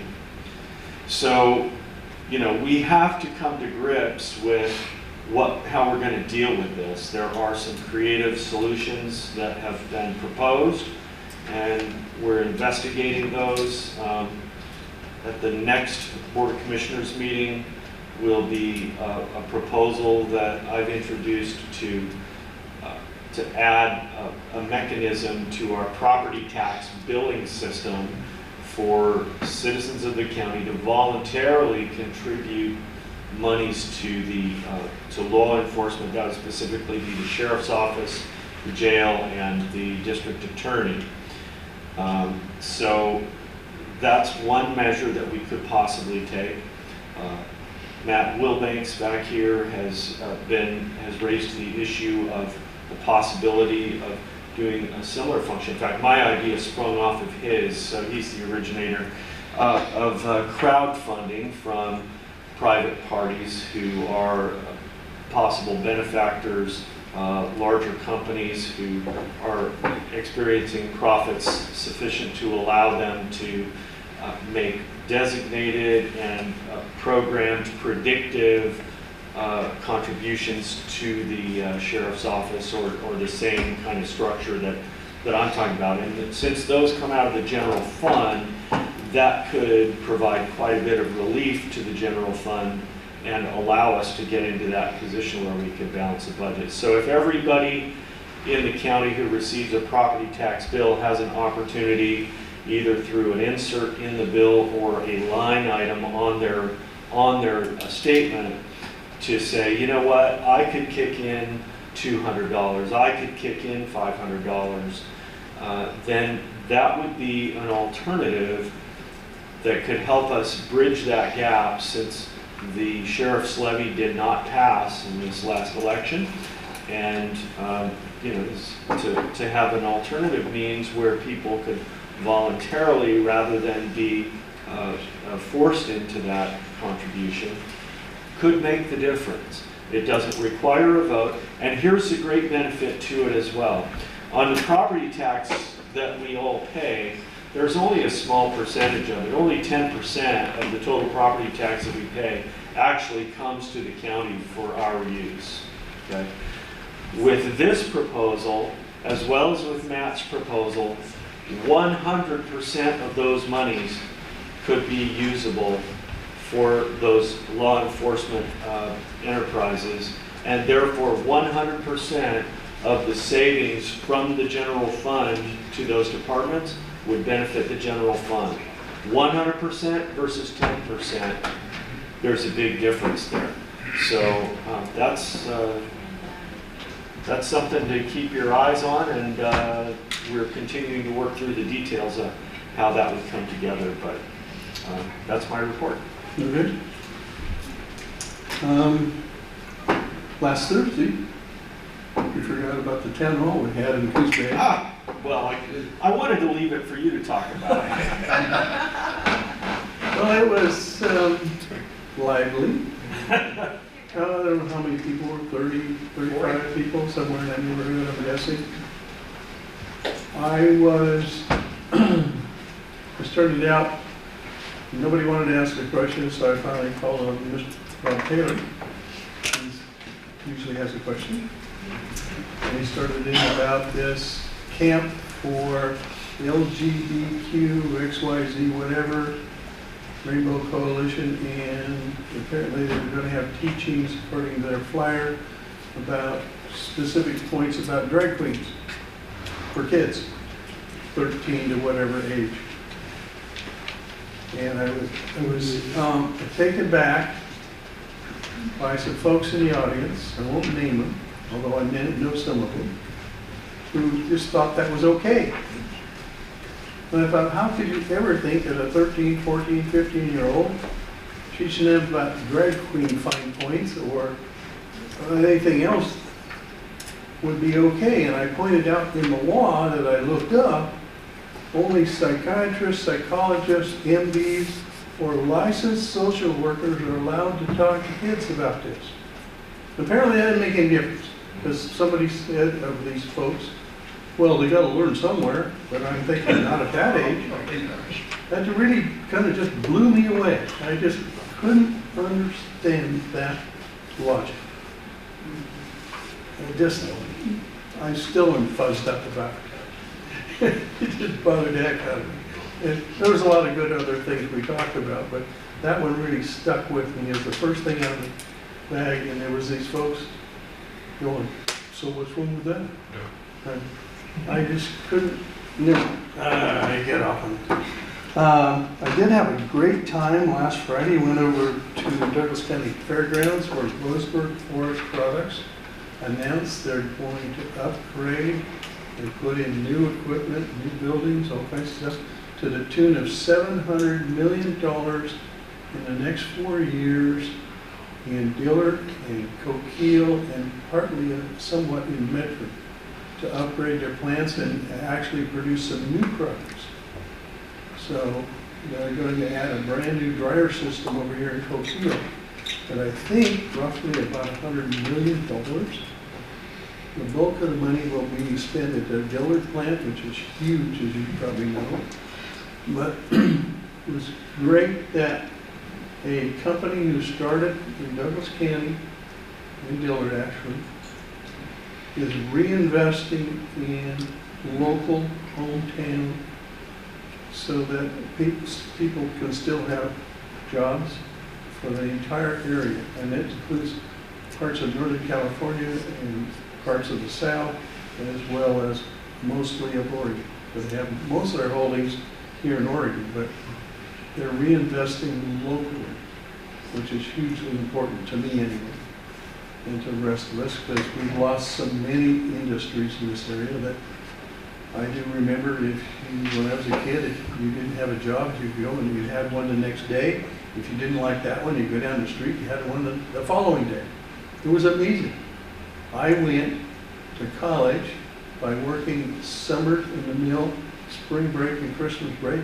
I had enough money to go to college, have a car, spending money, all because of that job I had with one of the local timber companies. You don't see that much anymore. It's almost all gone.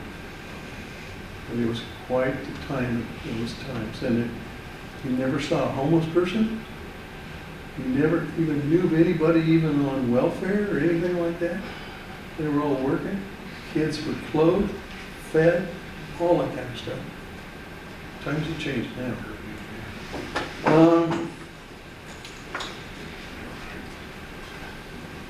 With that, we have a list.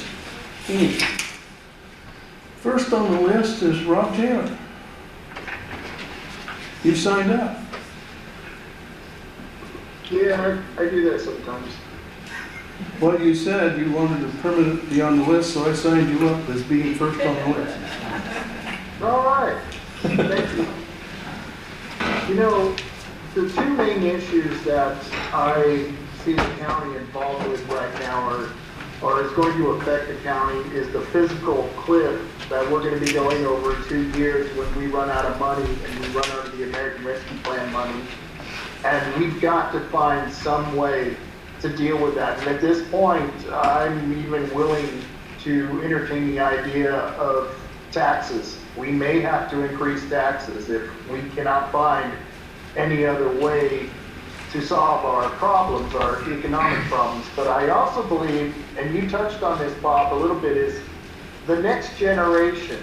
And we have a situation here in the state of Oregon where we have House Bill 2002 that if it's passed, it will allow 10-year-olds to get abortions. It will allow 10-year-olds to get operations on their body to change from male to female or female to male. And none of these procedures, from the abortion to the transgender operations, will have to be reported to the parent. I think it's unconstitutional, I think it's wrong, I think it's immoral. But the thing is that it goes straight down a party line vote. The Democrats are supporting this mutilation of our children, and the Republicans are fighting against it. Now, I'm neither a Democrat nor a Republican, I'll have Phil know, and I consider Phil a friend. But the fact is this country is divided. This country is seriously divided. I'd like to think we're all Americans and we're all on the same road, but the fact is we've got some serious disagreements. Some people want to continue to grow the government and have the government tell us how to live our lives, including this bill, H-Bill 2002, where we'll be allowed to mutilate our children, and we can't even stop it. In fact, if we try to stop it, they can turn us in, as parents, as being abusers of our own children for trying to prevent them from having an abortion or having medical procedures that we don't approve of. And I don't know what the county can do about it, pretty much nothing, but I think it's something that we should all know. And I think it's that we should also know that there is a divide in this country, and we better come to a conclusion, because these type of things, when you get between parents and children, it can really end up in a really bad place. Kind of like that fiscal cliff we may be facing in 2 years. So there's a lot of very important issues that we're going to have to come to an agreement on, and those are my comments. Okay, thank you. Phil Thompson had to leave apparently. Linda Waterman.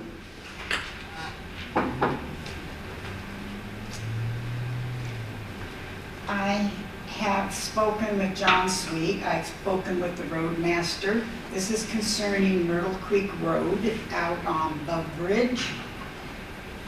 We live, unfortunately, I guess I could say, at the very end of it, and it runs 4.5 miles of paved, which is starting to have huge chunk holes in it. A friend got a flat tire the other day because with the raining, it's filled up with water, you don't see it there. Our road, we live at the end, so that's at the 9-mile marker, or 9.5 mile marker. So the other 5 miles is a windy, narrow, dirt, gravel road with logging trucks on it constantly. We do not have potholes anymore. We have jolly green giant wading pools, I call them. They are horrendous. And you do this, if you dare do that, to miss the potholes. If you don't go real slow and just creep into them and come out, you have problems, major problems. Then you're also trying to avoid logging trucks coming down the road. Anyway, it's going from bad to worse. God forbid we should need an emergency vehicle up there. The person could die, the house could burn down, or the robber could shoot you dead before they could get there, because the road is so horrendously bad. We have approximately 34, 35 homes with residents in them that use that road. This is not a back, it's back, yes, but it's still a very used road. Not usable now. It's just a crying shame. And I know the budget's bad. I've heard all the talk from these other two people, lip service I call it. I know the budget is bad, but we need help. When we first moved there 16 years ago, it was in bad shape. We have ditches, sides, everything is bad. They come out and they fix the road, it rains, all the gravel washes down into the ranchers' fields. Not good, and plus you've wasted all that gravel. There's so much that needs to be done out there in Myrtle Creek, it's a shame. They were coming out twice a year before, and it was great, coming out late spring, early fall, and it tided us over through the year. When I talked to the roadmaster, I said, you haven't been out since last May, and he agreed. He says, yeah, I know, we haven't been out since last May. Well, logging trucks, that should not be our problem. I mean, it is our problem, but we should still be able to drive over our roads. And I double dog dare you to come out and drive to the end of, to our place just to see what I'm talking about. So you're next to Ron Mason's place in Ron is up above us, yes, he's a cousin. I know Yeah. about where you're at then. Yeah, our county road ends at our cattle barn. Okay. And then from where Ron is, that's private, all private and family road. We have, my husband and I have taken our own gravel, our own time, and filled in the potholes from this little bridge up to our house. We do that all the time so we can drive over it. I have heard the words, well, maybe if I go pour concrete in those holes, they won't come back again. But we know that's not a good thing to do, and I've suggested, no, we don't do that, they won't like that. But that's how bad it's getting, is people are tired of, it takes me 20 minutes to get out to Highway 42. That's when the road's good. And now, like I said, the main concern is we have a lot of elderly people that live up there, including us. If we needed emergency services, it would, in fact, several families have had to have emergency services and met them at the pavement. But the pavement is also now becoming huge holes. So you're talking from the intersection of Rock Creek and Myrtle Creek on up Myrtle Creek to the end of the pavement? Yes. What Well, about the no, gravel? the end of the pavement ends where Rock Crook and Myrtle Creek, Rock Creek. But the holes are between section, 42 and the Y there?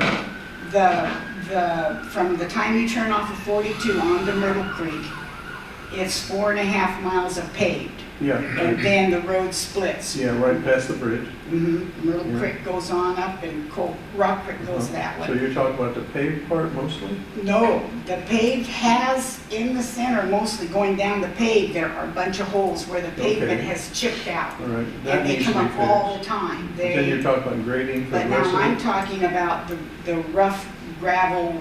Okay. Once you I turn gotcha. off, once you go off the bridge and turn right, from that point on, you're on gravel. Right. And that's our nightmare. And eventually you can get to the point where you can turn off and go to Powers. Yes, that's before you get to our place, Okay. yes. Yeah, there you can go up to 3,200. Right. Yeah. Well, you can't do it now, it's gated and all that. Yeah. But I mean, yes, that is where you would go. And we're past that. Yeah, yeah. Okay. I'll talk to Paul about it. Mrs. Waterman, how many residences did you say are affected? There are approximately 33, 35. My husband and I were counting them as we come down the road today, just to give you an accurate account of literal homes, where some homes have 2 and 3 families living in it. There are constant people driving, using that road on a daily basis. Thank you. And like I said, logging trucks. Yes, we have to deal with logging trucks, and that's one of the things they told us. Well, as long as they're logging, we won't be up there. One stretch from the 7-mile marker down to the bridge, there is a logging outfit going on coming out of one of the neighbors' properties. The logging was so bad for the trucks that the logger brought in somebody and graded that portion of the road. Well, then that left a muddy, slippery. Oh, we also have 3 sections where the road is literally caving off into the creek. There's cones in 2 of them, and then ribbons in another place up by our place, that the road's narrow anyway. And to miss potholes, you're scooting around and I guess I don't want to get that close because the next thing I'm going to be in the creek. It's dangerous, it's scary, it's dangerous, and like I said, if you don't know the road, it's, especially nighttime, it's a scary proposition. And I, like I said, would hate to see somebody need an emergency vehicle and they die because help couldn't get there because of the road.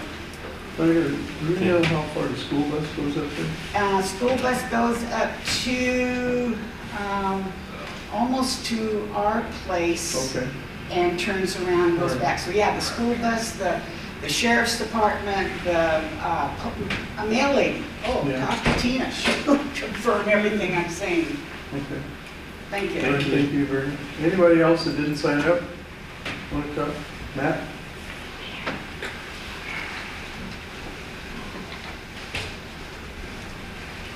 Thanks, Coos again. Real quick, so thank you for the credit for that idea, but I mean, you're off and running with that, and I appreciate that. One thing did pop into my head. You mentioned the master of coin back here. So your idea, you know, obviously it covers landowners with to get a tax bill. Yeah.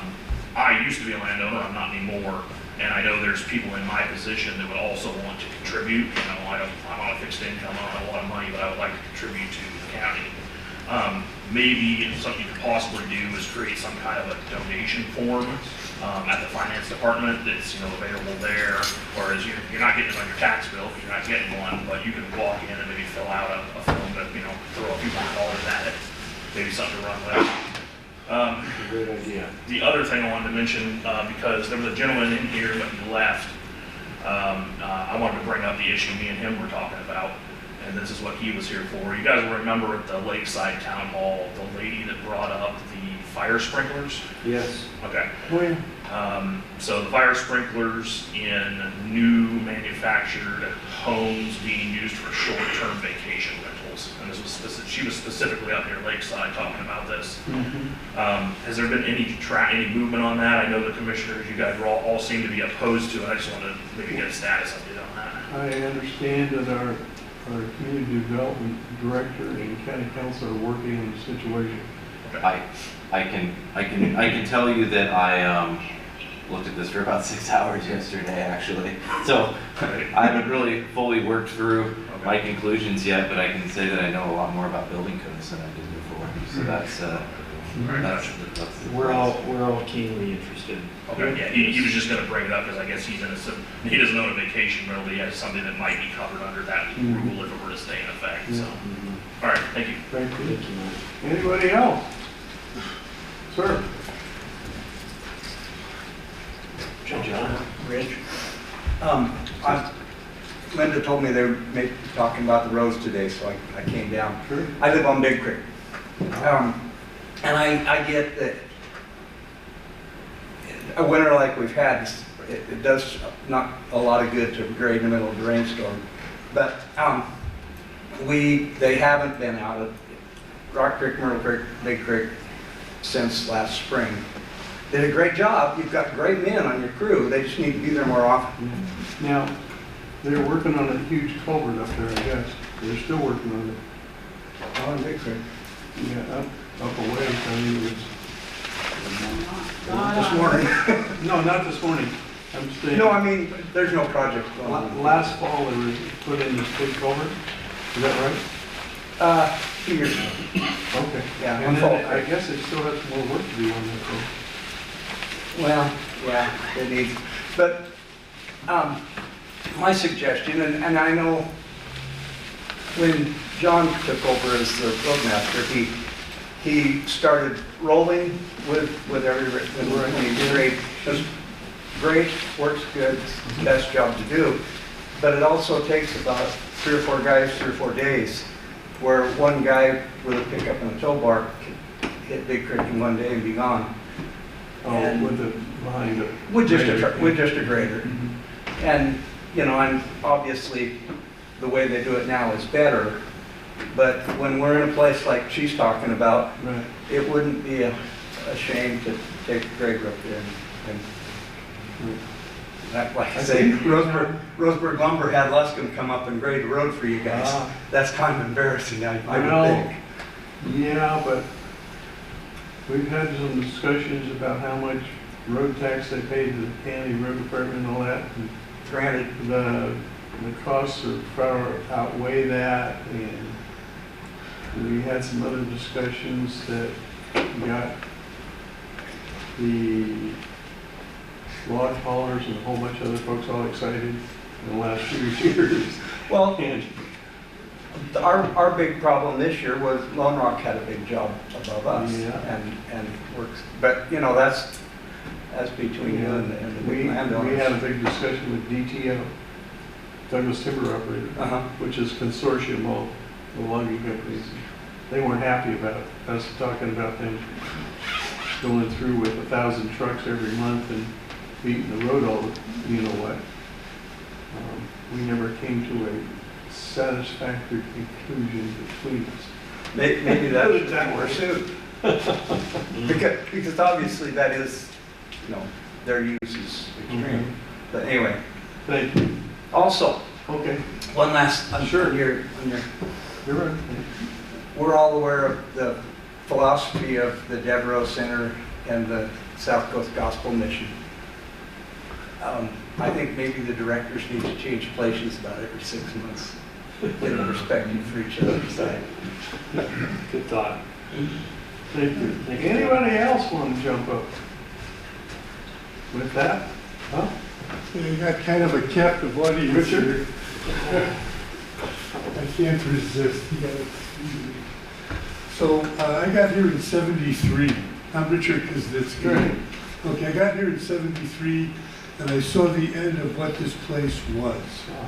Okay, and at that point, you know, those bills were running and you could, as an 18-year-old kid, get a family wage job, you know, the day after the prom. What happened is we more or less decimated an ancient forest. And had that been done a little bit more consciously and a little more sustainable, you know, the economy would still be going on. There'd still be good jobs and everything. And I appreciate that you got to experience that. Okay, I got one more thing that I'm going to say and then I'm going to get out of here. Is that we live in the richest economic entity that ever existed, you know, in human society. And within the wealth that this churning economy is producing, we should be able to sustain, you know, our lives here and the common good, or, you know, common